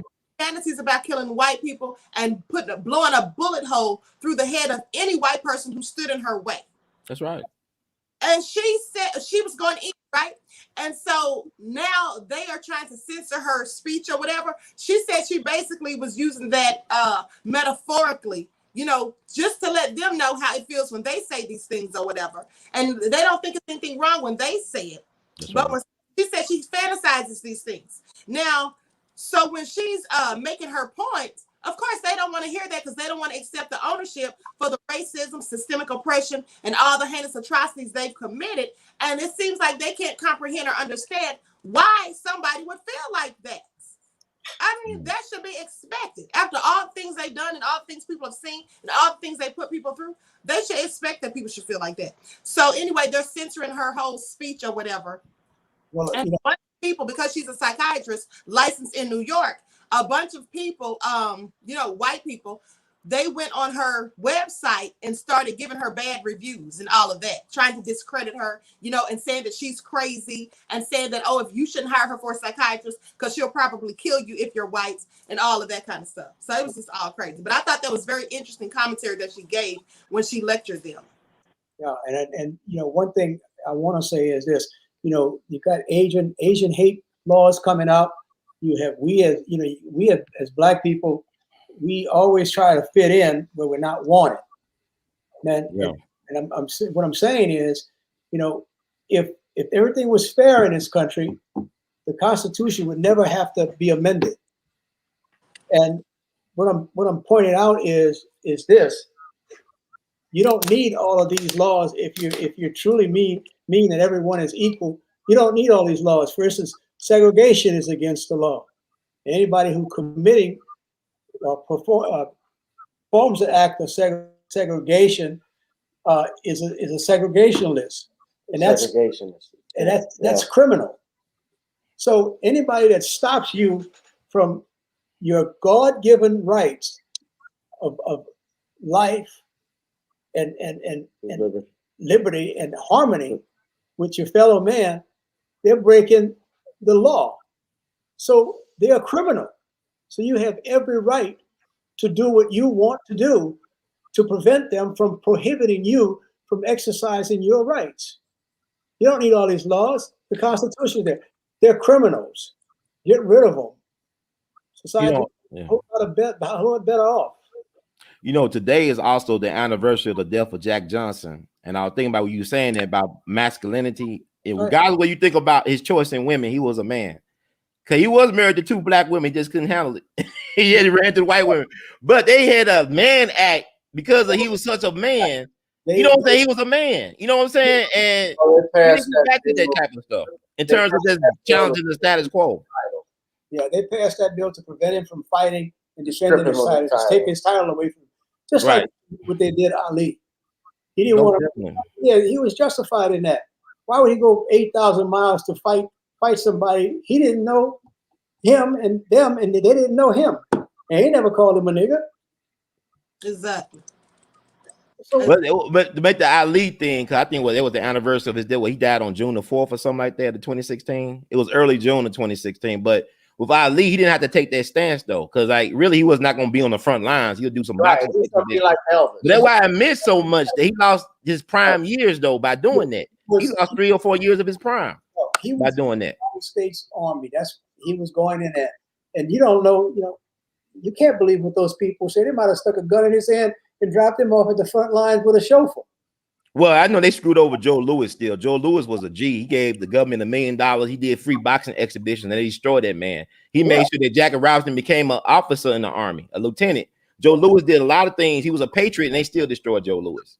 Yeah. So, I mean, they're going to kill you one way or the other. Well, what he was, what was going to happen was that they weren't more than likely to put Ali in the front lines. No, he wasn't going in the front lines. No. By him being drafted, and I saw this. Jesse Ventura even broke down crying because Jesse Ventura idolized Ali. He said he knew that Ali knew that thousands of other young black men would have joined the army by seeing the world heavyweight champ there. He would have been an influence. That's right. He would have died in what he would call an unjust war. And Jesse Ventura was a Navy SEAL. So he saw it all, but that Ali was something else. But you speak about Vietnam though. The Ho Chi Minh, he was a admirer of Marcus Garvey. He used to come to America and listen to Marcus Garvey speak.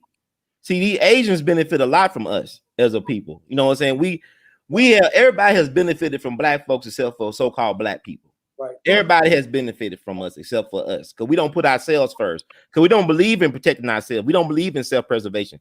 We've been brainwashed not to. That's why that black man can get on camera and say, I'm scared for my family. I mean, no, he should be scared because of you. Exactly. You shouldn't be scared. No. Oh no. Like I don't forgive the what I'm trying to say. The reference, the reference to a similarity, but he should walk that neighborhood like a Gestapo soldier. Yeah. Oh, he owns that neighborhood because I want you to come outside so I can have a nice talk with you. Speak his language, huh? You can learn his language. What kind of man you are. You can pick up that gun or that stick if you want, but you're gonna be eating them.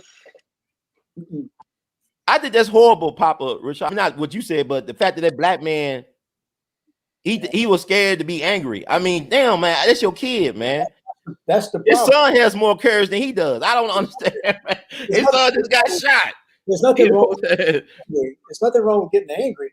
Yeah. Get angry when somebody steps on you. I don't know what to do. You don't know what to do. You big sissy. Come on. That ain't no man. No. That ain't no man. Really not. Talking too I don't know what to do, Godfather. I don't know what to do. You can act like a man. Act like a man. Judge, man up, man up. And he was too calm about the whole situation anyway. Like he didn't even. And why? Who says that? I wouldn't even go on TV. No, who says that? Go along, get along game. But who says go along, get along game? That we can't, when these news people ask us some ridiculous ass questions, why can't we say, like if they say, well, how do you feel about him shooting your son? Why would you ask why are you asking me something stupid like that? They always do stupid. Well, they always get the They're press. stupid. They always get the press to ask the stupid questions. Remember a while back when some little Negro reporter asked Mike Tyson a question about being a convicted rapist, and Mike Tyson went off on live television. Classic, man. He did it for the white man, and he paid. So he paid this. It's just like the parents of Tamir Rice. This 12-year-old kid playing with a BB gun, and the police shot and killed him. I would have, man. Police car couldn't ride around the city for worrying about what Leon's going to do because somebody shot his son. He joins us right now with his promoter, Alex. Thanks for joining us, both of you. I'll start with yourself. Many are wondering, how did that happen, this meeting with the mayor? It's my fault again. No, at the end of the day, he is the mayor of the city. Mike Tyson is here to promote the first ever performance in Canada. And when I had Sugar Ray Leonard come to Montreal to launch the book, we went to the mayor's office. We're here, it's an habit. We go see the mayor. This is the first time probably in the history of Toronto where the mayor is bigger than the whole city. You know, he's the biggest celebrity than everybody in the city. Everybody wants to see the mayor. And he's a really dynamic character. Right, so did you read up on him? You sort of been following? No, I didn't read up on him. I watched him on television. Right. In the States, and he's a big hit in the States. Big hit. Now, some of your critics would say, there's a race for mayor. We know you're a convicted rapist. This could hurt his campaign. How would you respond to that? Hey, I don't know who said that. You don't even know I heard say that. This is the definition of suicide, ladies and gentlemen. You know what I mean? And I don't have no comment to that. Watch Mike's face. Because he's negative, and you're being negative.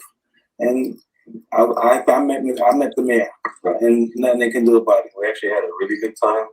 We talked about George Trevallo, who's a legend in your city, great man, with whom Mike spent quite a bit of time yesterday talking about his life, highs and lows. It's so interesting that you come across like a nice guy, but you're really a piece of shit. Hey, come on, man. No, that was a piece of fuck. That was a piece of shit. We're doing live TV. Hey, I don't care. What are you gonna do about it? All right, you got a show that you're doing tonight. We are. A lot of people. We are. Where it comes raw and it's the real truth. Yeah, a lot of people will be there to see your show. Just tell us a bit about it.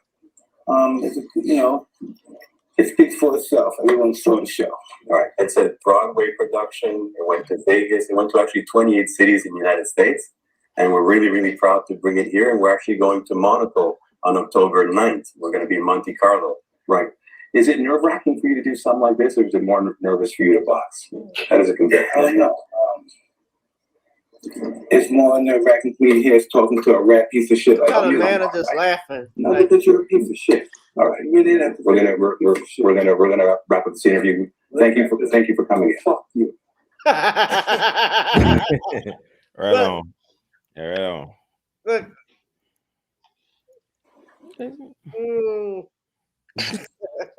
I took one for the team.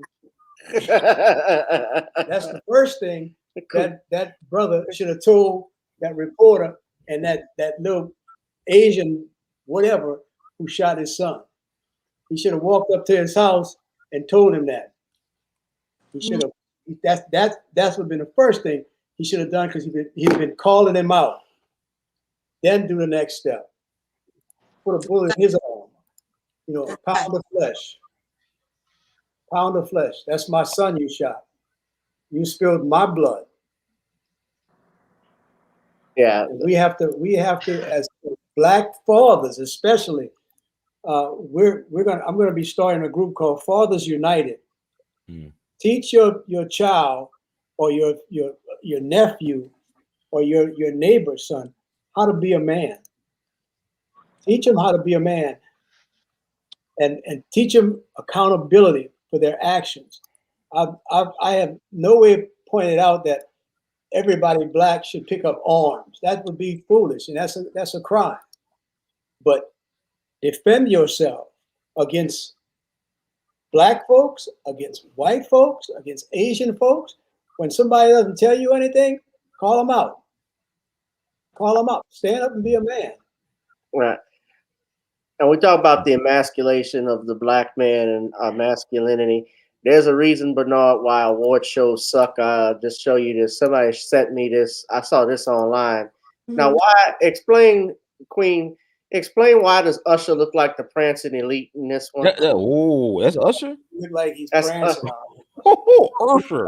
Oh Lord. Yeah, man. It's like, you know, it reminds me of the narcissist Lex Luger from 1993. Like, I don't know if I can say this on YouTube, but you know, Oh my God. he looks like a little punk. Yeah, he looks. He making money off of Justin Bieber though. Why he got to do that? He doesn't got that long money. Look like a little. That upsets me. Because you know, You know what? It's so crazy, man. Because I was just listening to Usher's song the other day, man. I'm an Usher fan, but not of this. No. Man, what? Usher, Tariq said, "Why?" Hey, what Tariq wrote. You remind me of something I didn't want to meet. What? I didn't hear what you said. You remind me of something I didn't want to meet. I know that's right. Somebody, he is ATL show there. That's him. He ATL all the way. Yeah. ATL. Why does Usher look like he's dressed like a Grambling University majorette? I think. Oh my goodness! Maybe he's eccentric. I don't know. It's Hollywood celebrities. They get loose with the goose. It's like I just saw Willie D sent the video where Jada Pinkett and her mother and daughter went to go, excuse my language, Queen, but they steamed their cooch on live streaming it, doing stuff. Yeah, go look at it. Like a Girl Trips movie, and Girl Trips 4 or something 3. That's crazy. Yeah. That was a bit much. Live streaming, not live streaming. Live streaming. Yeah. Must have stayed pretty bad. That's clearly crazy. Oh, I can't. I'm sorry. I got a ton of jokes of thinking, and I'm trying to be respectful.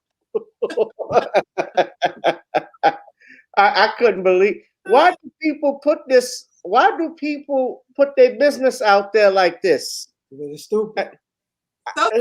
There's no two ways. It's stupid. You know, they think that's I don't know if they think it's funny or what.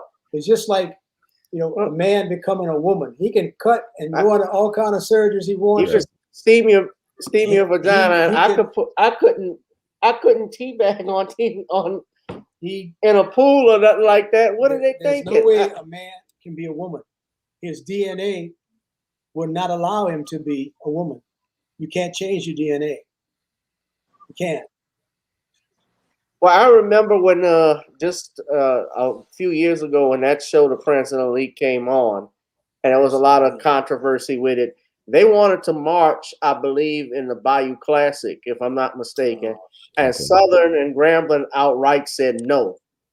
That was 5 years ago, but today, given our Democratic leaders and how loyal these, I'm gonna say, and I was gonna talk about this, the black, and especially how the black middle class has failed, in particular, the upper echelons who are supposed to be the leaders have failed. I'm pretty sure they would do it if given the opportunity. They probably would do it today, just by the stuff we're seeing now. As Pride, this is quote unquote Pride Month, and I'm trying to watch it because community guidelines, so it's not hate speech, but it's Black Music Month. I don't know what you're talking it's about. Black Music Month too. It's Black Music. No, it's just Black Music Month. Ain't no just. No, it's only Black Music Month. How about acknowledging them? I was told by some Facebook troll that I'm a homophobe. I don't hate anybody. You're not. You're not. Not a homophobe. Nobody here is a homophobe. Trust me, I don't believe nobody here is a homophobe. Look, I have gay clients I've represented. I have gay people I work with. We all have them we've had people in our families, but of course, I know, yeah. But definitely. You know what? Like I said, like I was telling my father, I could have an alcoholic, and my son could be an alcoholic. That don't mean I'm gonna be encouraging him to drink, or I'm gonna drink with him, or do drugs with somebody that's a drugger in my family. It doesn't mean I don't love them, but I don't have to support what they do. I don't support that stuff. Like I've seen. Does anybody even know what goes on at these pride parades or at Southern Decadence, like in New Orleans? The stuff. I know what goes on with that. I've seen videos. Huh? I've seen some X-rated videos on Twitter. Right. Yeah. On Twitter. Wow. Hey, Twitter bans free speech. The funny thing is, people are on Twitter, but then they'll ban me for talking about racism. Make it make sense. It doesn't. In San Francisco, they got people. Judge calls it San Francisco. They let people walk around naked. Well, they got shit on the sidewalks too, they got shit on the sidewalks as well. It's a world-class city, but they got feces everywhere. Well, a lot of they got feces everywhere. They do. They got a feces problem, a human feces problem. It ain't the cat or dog. It's human beings crapping on the sidewalk in San Francisco. Yeah. Well, yeah, New Orleans, we have a lot. It's very vibrant with LGBTQ. You're right, Kenya.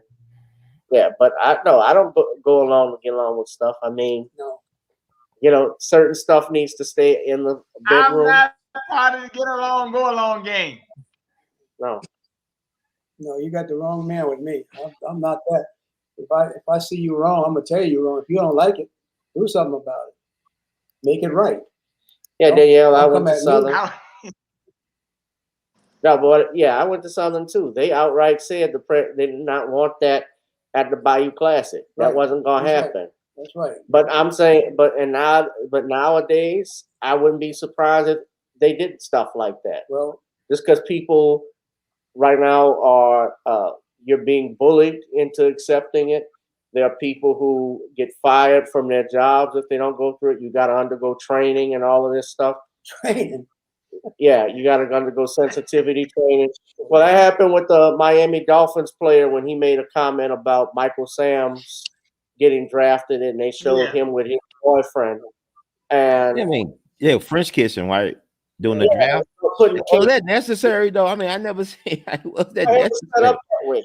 It was set up that way. I mean, putting cake in their face. It was a psyop, man. It was a psyop. Well, Walt Disney is weird too. A lot of subliminals in those cartoons over the years now. Oh yeah, he wasn't even that good. Like they try to say he was. They say he didn't make it because he was gay. No, he sucked. Yeah, literally. Like Jason Collins was a bust to me. Jason Collins. And Barack Obama said to him, "Oh, I'm happy you came out gay." You know, he ain't win no championship or nothing. He just, "I'm happy you came off the bench as gay." Yeah, well, congratulations. Like, what the hell? What's wrong with people, man? Well, you know, I got something here. Because I said homosexuality is a sin against God. Okay. I got blasted because I said that, and I believe that. I believe that homosexuality is a sin against God. Then they went to pointing out, well, so is greed, and so is lust, and so is lust. I said, yeah, and we're all guilty of sin, but we have a forgiving God. And if you don't take advantage of your forgiving God, you're going to have to answer why. Who didn't tell you that this was a sin? And if I don't say it's a sin and let my brother know, I told him, hate the sin, not the sinner. Right. That's all he had said, and that's all I said. Well, but she's an idiot. Well, she also is. Yeah, she got a big problem because I told him, you know, what he could say. I was, you know, who I am, Bernard and Queen and Ron. I told him what he could say, but he wanted to take the high road. I was like, okay, sure. I said, did you want me to comment then? Because I would get real nasty when you come at my family. But she's insignificant. It's not good to go back and forth with somebody. I just tagged him in the post almost a couple days later. So it was bothering you that much. If I'm a homophobe, if he's a homophobe you don't like and think it's insignificant what he says, what are you doing commenting on it and tagging him on a Saturday about something? Yeah, you throw it back at him. This stuff is strange, man. I don't know. Yeah. Well, go ahead. I was talking to a lady today, right? A friend of mine, and we just had to get talking about some stuff. And then I just came out, and she said, "Oh, you one of those?" She like, "You one of them types." I said, "Yeah, I don't play this go along, get along stuff, even with family and all that. I just straight up and down. This is what you get." She was like, "Yeah, that's." She was like, "Oh, you one of them 100% men, huh?" I said, "Yeah." I said, she was like, "Oh," she was like, "I don't know." She was like, "Them kind of men scare me." What the hell you mean that scare you? What the hell is going on around here, man? What's wrong with you people? Sorry, Queen. And look, I'm sorry, Queen, but hey, look, I gotta ask you, what is wrong with you women? Not you, but you know what I mean. I can't tell you. I'm befuddled myself. Yeah. I have no. She said, I had a woman like that I was dating like 5 years ago. She told me, "You don't have no feminine side." I didn't know I was supposed to. What? Yeah, that's conditioning. It's a lot of conditioning, and things, narratives and agendas are being pushed. We had to break away from. Oh, let her finish. I want you all to imagine if we sexuals, we had a pride parade for ourselves, and we were doing all kinds of stuff, and then we had our children, or we had, pushing this stuff on them, basically, right? Putting it in kids' cartoons, putting it in commercials, and just literally just keep talking to them, putting it in their face about, yeah, we're heterosexuals. What about it? Why don't you want to be this? Accept us for who we are. If you don't like it, it's a problem. I'm just saying. How would they feel about it? Because at the end of the day, here's the thing. I don't care how anybody lives their lives, because that doesn't matter to me. However you live your life, that's your business and your prerogative, right? But the thing I don't like is all of the trying to force feed it and push it on everybody else. That's what you should not be doing. In fact, that's something that should be your own business. I don't see why everybody has to know, and I don't see why you have to just try to force it on everybody else. And this is the Miracle Whip Mafia members of LGBTQ doing this. They're clearly pushing this agenda. It's all them. Neil, them black people. when's the come? This is them doing this. They clearly have an agenda. And in fact, in my opinion, I think the LGBTQ is a hate group. Like they're a hate group. They clearly have an agenda. Here's the thing. I feel like they're a hate group, but they promote themselves as being hated on. And I'm going to tell you why I think they're a hate group. Because I've seen many of videos of them where there's white members of LGBTQ being a racist to black people. But then at the same time, they try to liken their struggle to ours. I've also seen and heard from gay black people how when they go in those clubs that are owned by white people, white members of LGBTQ, when they go in there, they're shunned. They're treated, disrespectfully, like they don't want them in there. So they are hateful. And here's another thing. Remember the guy named Reese Willoughby about maybe 2 years ago? This black guy named Reese Willoughby was dating a transgender female. Now, he got heckled by black guys. They were clowning him, because they found out he was dating a transgender. And he's walking down the street and they're clowning him. This is on video, right? And so he laughs and he says, "Yes, I date a transgender. So what?" So then fast forward, weeks later, he murders himself, kills himself, commits suicide. And then they put out in the media, they're trying to go on Twitter and social media saying that he killed himself because black guys heckled him and were clowning him, for dating a transgender because they were homophobic. But then the ex-girlfriend, the transgender that he had been dating, she said that's not why he killed himself. She said he killed himself because she broke up with him and he was so heartbroken. She left him because he was beating her. He was very abusive.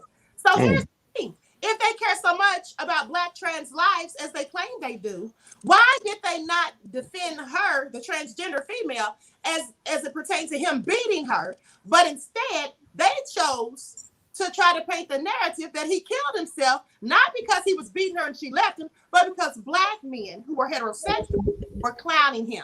So that was all an effort, an attempt to further demonize and vilify heterosexual Black men. Okay? That's what the narrative was. And that happens all too often. And is they want to act like people are out here, you know, just harassing them or whatever. But I would tell you like this, a lot of transgender females, they're bullies. You see how they out men, like Dwight Howard, they had one outed him. They had one that outed Young Buck, the rapper. There was one that lied, Sydney Star, lied on Chingy and cost him his career. And years later, she came on Vlad TV and admitted that she made the whole thing up. But they don't address that. They try to demonize Black masculine men. That's what they do. Well, they went to Genuine too when Genuine was in on Big Brother, and one of them tried to actually kiss him, and he's like, "No, that's not what I want," and which could be a sexual assault, by the way, and he was criticized for that. Absolutely, he was criticized for that, but it certainly has become, I see you there with the fist. Give him what he wants. Here it is. Yeah, well. There goes the community guidelines. I gotta hurry up and download this video before YouTube takes it off. So. Most definitely. You see, it came up. These men I like. These guys, you know, I could go into war with these two guys because they're straight up. They're gonna tell you right off the bat, hey bro, I'm with you to the end. Or hey, no, I'm out of here the first chance I get. But what they're gonna tell me is the truth. I don't want all of this. Okay. You're a transsexual, fine. I don't condone it. I don't want to be in your company. I'm out. You know, a good right hand. I'm not promoting it. A good right hand would discourage any transgender person from advancing on. That goes for you, sister. A good right hand. Right, a good right hand and kicking ass. But so listen, I did a story this morning about a football player for Virginia Tech who went on a Tinder date with someone he met online or whatever on a dating app. And basically he went out with them in April and they had some sort of, sexual interaction or whatever, right? And then so in May, a month later, he went back for a second date and met up with this person and found out that they were actually biologically a male. And he ended up beating them to death. Well, the lights off? Killed him. I think that was just too much. But the lights off or on, that matters before it happened. It don't matter. I don't know if the lights were off or on. I mean, the biological male, if he still had the you got. But yeah, so he hit it from the back, man. Now he's charged with second-degree murder. Now I don't think people should be killed. But I also, what did he say? He had no right to hurt this person. I mean, he had no right to take a life. Right, absolutely. I don't agree with that. He had the duty. He had the choice to walk away. What he should have done, in my opinion, was he should have filed sexual assault charges because they fooled him. Clearly, that's deception and that's sexual assault as far as I'm concerned. That's what he should have done. That's the most he should have done. But killing someone, that's just all too much. I'll give him the benefit of doubt that one because it's a crime of passion in the heat of the moment, man. Like, whoa, what the hell? Like it was a guy that was in the Navy. I think a brother in the Navy down in Mississippi got in trouble when he found out that the person he lost his virginity to was a trans person. Yeah, he killed the transgender. I don't know that like that. He should have got out. I would let him go. I mean, I'm just saying, like, man, it was a the moment. Come on. But that reminds me of what happened in the 90s. That reminds me of what happened in the 90s with Jenny Jones, the talk show host. Oh, yeah, I remember that. Mm-hmm. There was a character, a guy who came on who was gay that had a crush on the guy. He found out about it, and he was all laughing, yeah. And then I think a couple of days later, he showed up at the guy's door and killed him. Yeah, but Jenny Jones misled him. He told me he did not want to be on the show if it's gonna be that type of bullshit. He told her that, her producers that. And they said, like Dr. Phil did Angela Stanton King. Like Dr. Phil did Angela Stanton King. They set him up. Fuck Dr. Phil. Because they want ratings. They want Right, exactly. Like George Carlin said, Dr. Phil will say express my emotions, so that's what I'm doing. But I'm gonna tell you something. No black person should be looking up to any of these so-called black male celebrities for masculinity. Ain't none of them really masculine. I'm just not thinking about it. Ain't not one. No sports star, no TV star, no TV newsman. None of them are masculine enough to be actual black men. They're black males. The Unlimited is most masculine out of all of them. That's telling you something right there. Don Lemon, not LeBron James, not Nick Cannon, but Don Lemon got. I met him in Ferguson at midnight covering the Mike Brown stuff. Don Lemon was out there like a G. After the Mike Brown funeral, man. Marijuana in the area, it's all gonna be bad. Well, I'm saying that we don't got no real black heroes no more. All that. Stop worshiping these people. These people are trash. Yeah, like what Malcolm said. You know, don't worship these celebrities, man. Stop it. Now let me say something here, because that's interesting. Because I had an uncle die like that when I was a little boy. He dressed up, and the guy killed him, and put his penis in his mouth and left him in the hotel or whatever. Okay, wow. But check out. Yeah, I was like I think 5 or something. It was a long time ago, but I've always known that this stuff happens. But you got a congresswoman named Cori Bush. That's her name. And she going by the term birthing parent. There's another one doing it too. But Cori Bush had in her campaign that she wanted to end transgender panic. That means if you heard a transgender and you find out they're not what they say to be, you will be the guilty party because you're hurting them. Not a crime of passion. You should respect this person as is, regardless of whether they deceive you or not. So right. Well, I would say the insanity plea. That was in her case. Temporary insanity plea. People should get away with that with temporary insanity plea. Like that football player, like that guy, the Navy guy down in Biloxi, I believe. Temporary insanity. Because you like, what the hell? You thought this was a woman, now this is a man? Like, it's messing up your matrix. You got all these glitches. Glitch. What the hell? Don't hurt nobody. Walk away. Nah, man. I mean, they hurt me though. Think about it. You betrayed me. People kill people over cheating on each other and stuff like that, lying to you. That's the great deception right there, man. You know what? All said. Safe side. Then, if that's the case, men should ask specific questions. And at the end of the day, ask to see some childhood photos. I'm just saying. You got to do all that these days. But they trick you. They good though. You go down to Atlanta though. Them dudes walk better in high heels than the women. Yeah, they fool you from the back. I've been married to the same woman for 45 years this year. I'm not out here, I'm not looking for nothing. I don't want nothing. I'm tight with my money, so you ain't getting nothing. That's right. Even thank you, but no thanks. You ain't getting a thing. You won't even get my friendship after this conversation. I don't want to have nothing. Every to do single with man, man. Hey, every single man we run into traps, man. Yeah. Every single man we run into the tracks. Hey. I mean, it's crazy. It's ruthless out here, man. It's a different environment. Lil Duval said, if you did that to me, that's like rape. I'd beat the. That is rape. Yeah, and they were trying to. But Queen, man, Queen sister, we never had to ask women questions on a date. Like this has gone too far. Let me see a birth certificate. I'm gonna see dental. You gonna ask for dental records too? Do an inspection before we get it started. Get it on. Yeah, you gotta be straight up with me. Yeah, but the guy.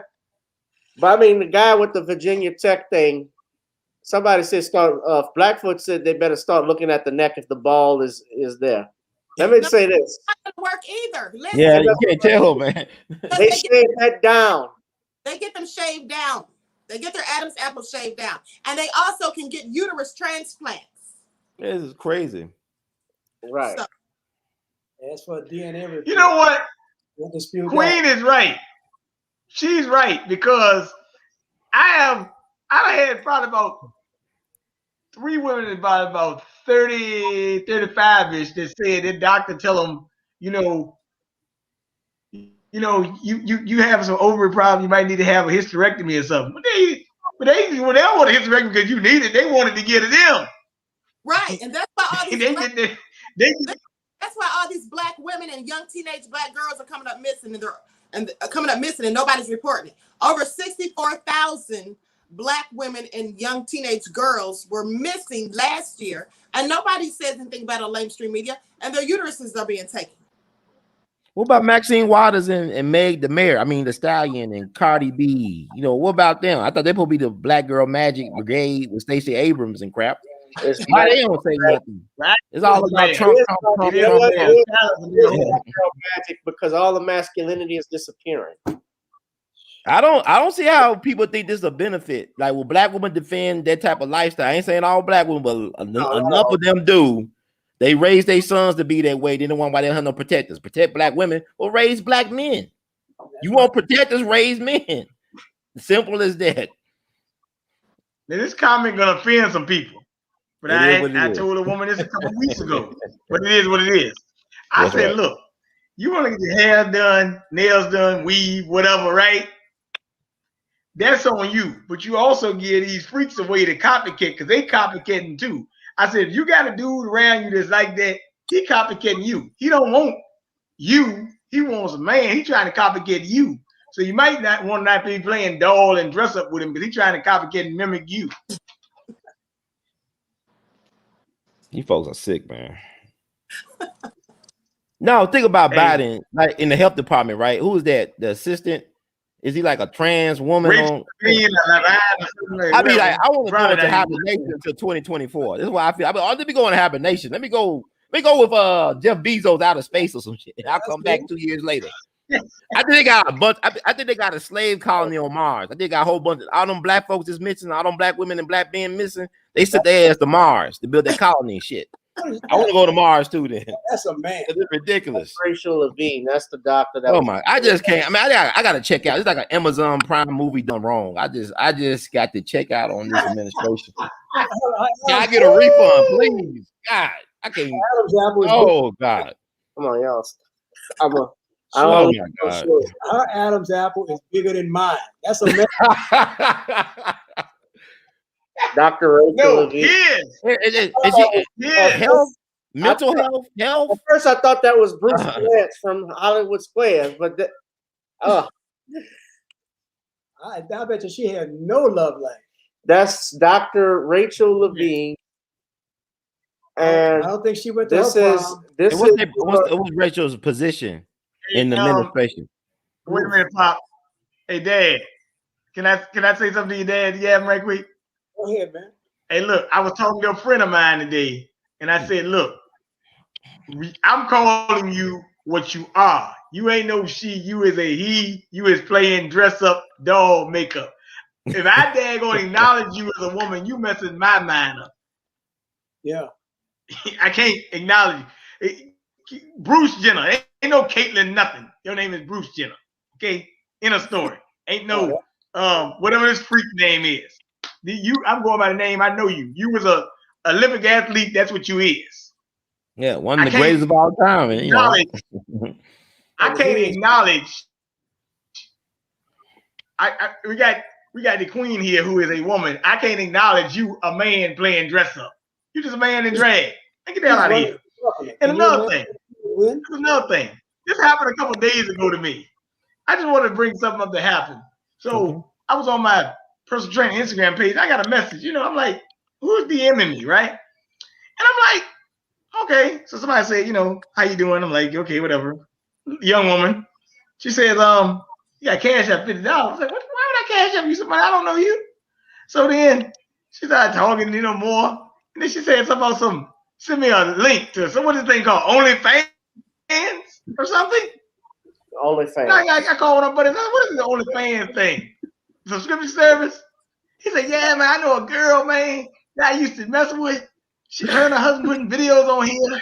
And she said that she made $14,000 a month and she quit her job to do OnlyFans. I was like, whoa.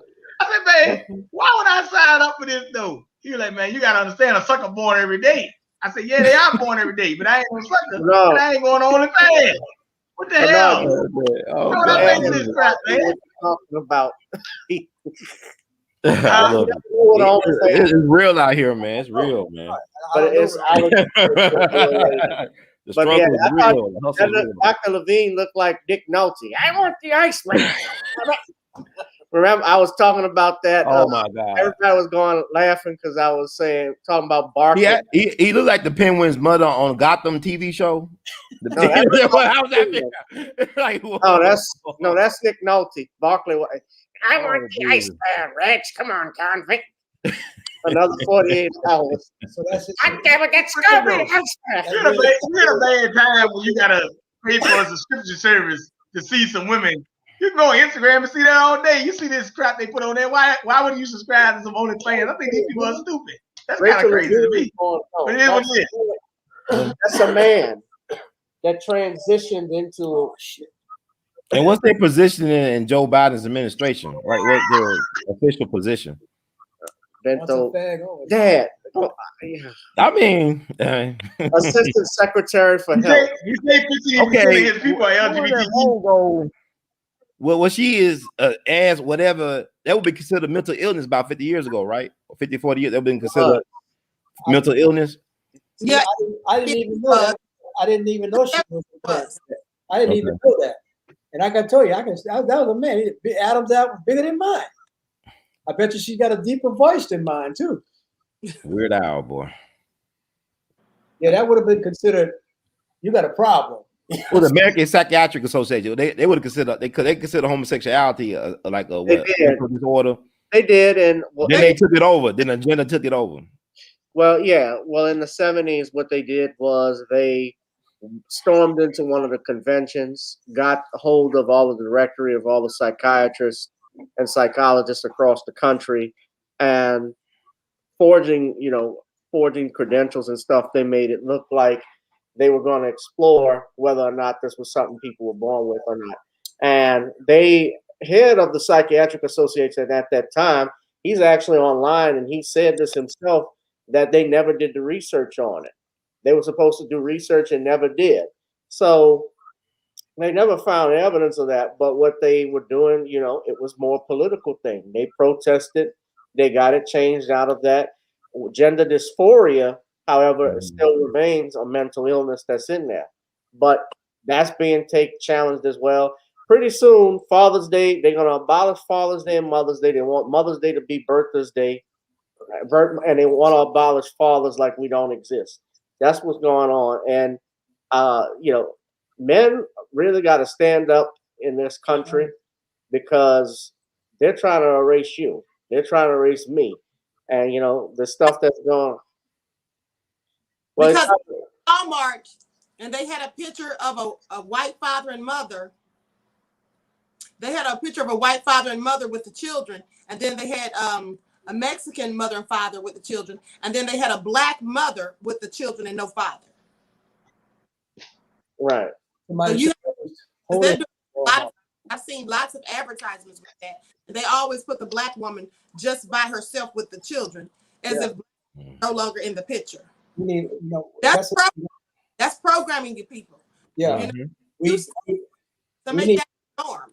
We as black fathers, as fathers united, somebody should go there, talk to the manager, and tell them you are wrong for cutting out black fathers.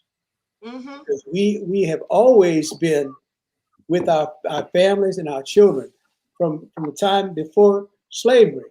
The black man has always been there. Absolutely. Right. Guys, I appreciate you being on this panel. I'm about to wrap it up, but I know it's getting late, especially over. Before we go? All right, Bernard. Yeah, just want to know, somebody sent me a message, like Ron was saying, and Queen and everybody. You gotta understand, entertainers are not leaders. That's what my girl that Rhonda Murray says on her thing. Entertainers are not leaders. She actually has a shirt that says that. But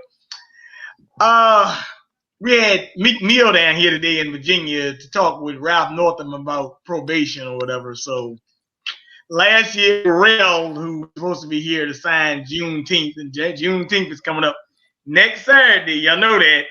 And I already told you they got the Dave Matthews Band and all this other stuff performing. So just get ready for another minstrel show next weekend because you know, what you saw in Tulsa last week with the banjo, here's Jack Lee and them, you're gonna see this again for Juneteenth because I got a message from a couple of places like a bank and a couple of things. Oh, we closed on June 18th to celebrate Juneteenth. And I said, these people done commercialize this holiday, man. They done commercialize this day. They don't just want a daggone day. I tell you, if you want to buy the shirts in the paraphernalia and all that, that's on you. But don't go to these don't patronize these people business and buy that crap from them because they all they doing is you go in neighborhoods down here, you see all these BLM signs, but I said I ain't seen one black person BLM sign in the neighborhood. As a matter of fact, the white people with the BLM sign don't even speak to you. You probably have a better chance of a white guy with a Confederate flag or Trump flag speaking to you than a white person with a white liberal with a BLM flag. So I'm just saying, watch the Juneteenth psyop because they're gonna be having parades and parties. Last year down here in Virginia, they had a bike ride with Trey Songz and all this other crap. So just watch next Saturday. You know, I'm gonna do what I normally do. I'm not dealing with these people. Okay, that's all I want to say. Okay. I love it. I love it. All right. Well, Trey Songz spitting in people's mouths. Well, he's spitting in people's mouths on the bike trail. They had a bike ride. They went riding down the Capitol Trail. I know he's from Petersburg. I know he's from Petersburg. I know he's from Petersburg. Like 30 minutes from me. Yeah, I know he's from Petersburg. 30 minutes from me. Yeah. Nice talking with you guys. Bottles up. 32. Yeah, Right. excellent. Well, why don't y'all tell everybody where you can be reached at? I'll start with the Queen. Yes, so you can find me on the Queen Amadai Shakur TV show on YouTube, also on Authentic Black Goddess TV. And most of those are my folks in the chat because I sent the royal. Thank y'all. And you can also find me on Instagram at Queen Amadai Shakur, also on Instagram at divine_goddess_27, Twitter at dgoddess27, Brighton and Patreon at Queen Amadai Shakur. Thank you, Gavin, for having me. Thank you. Thank you for sending the folks over here. I appreciate it. Brother Ron. Yeah, I had a great time. Time really is flying by. Y'all can find me at We All Be TV on YouTube and r2c2h2.com. And the way YouTube going is kind of strange because they taking down videos from several years ago. I don't know what to do. I don't know what I can say anymore, but I want to keep on speaking y'all mind and doing what you want to do.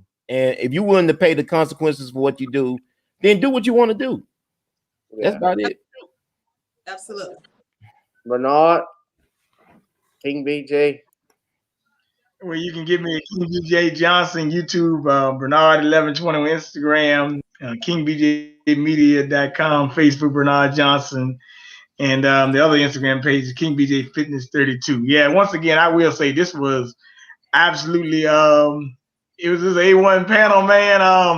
Glad you got the Queen in. Hey, Ron, Mercury retrograde.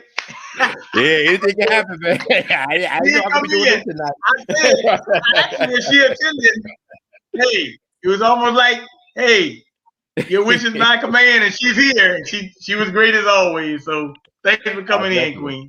Excellent, great. Right, thank you, Queen. Thank you to Dad. You guys can please donate to the Cash App, Gavin Richard Esquire. Let's also say that's the best way to support me because the channel is not monetized. Gavin Richard Esquire, that's the Cash App. Or you can donate to the emails at Google Pay and PayPal at gavin.jewish1@gmail.com. Good night, Mr. Naughty. All right, good night. Y'all be blessed. Stay safe, everybody. And you all also check out the song that I have. I'll play that going out, our closing song. Got to get on up. It's more than just a dance song, guys. So Y'all enjoy it, and thank y'all, and see you in the next one. I'll holla. Peace. Nice thing.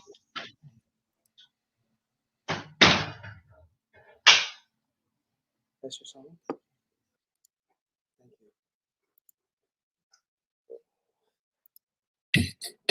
Girl, come on.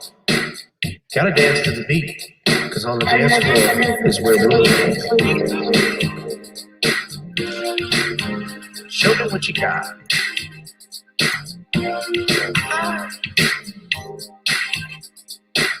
Gotta feel the groove.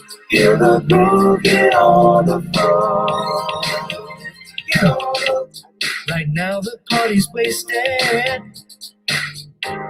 There's nothing much to do. But once the groove gets started, tell me, what do you have to lose?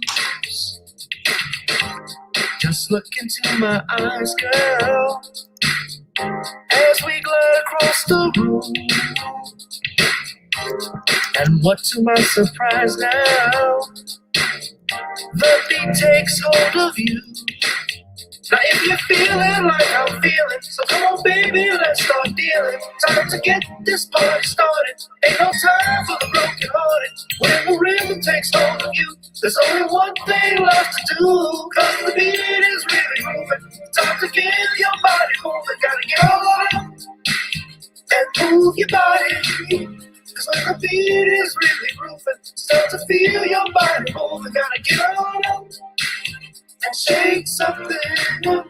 Feel the groove, get on the floor. Get on up.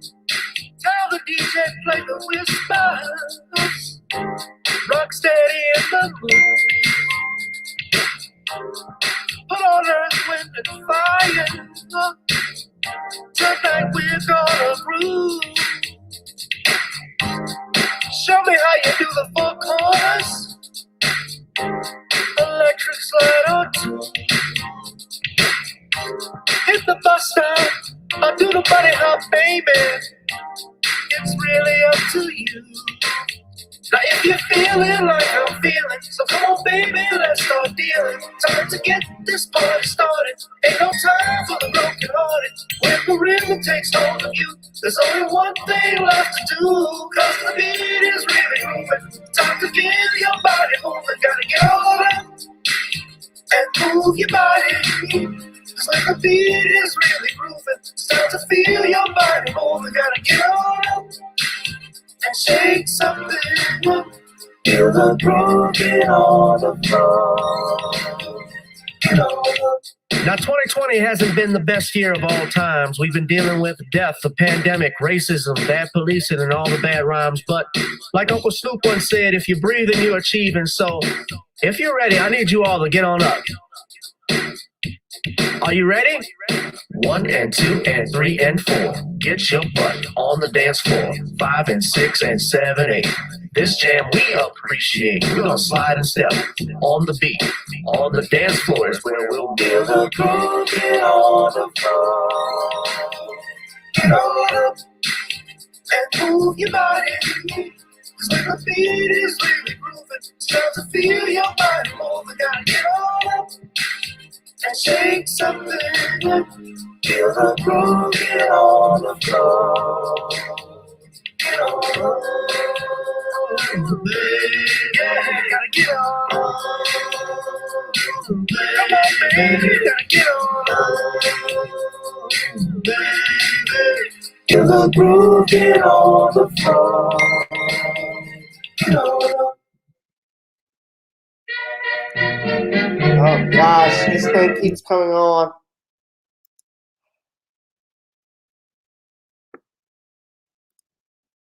Again, that's not part of the song. Thank you, CH464. Good night, everyone. Please don't hit up the Cash App and check out that single. Gotta get on up. I'll holla.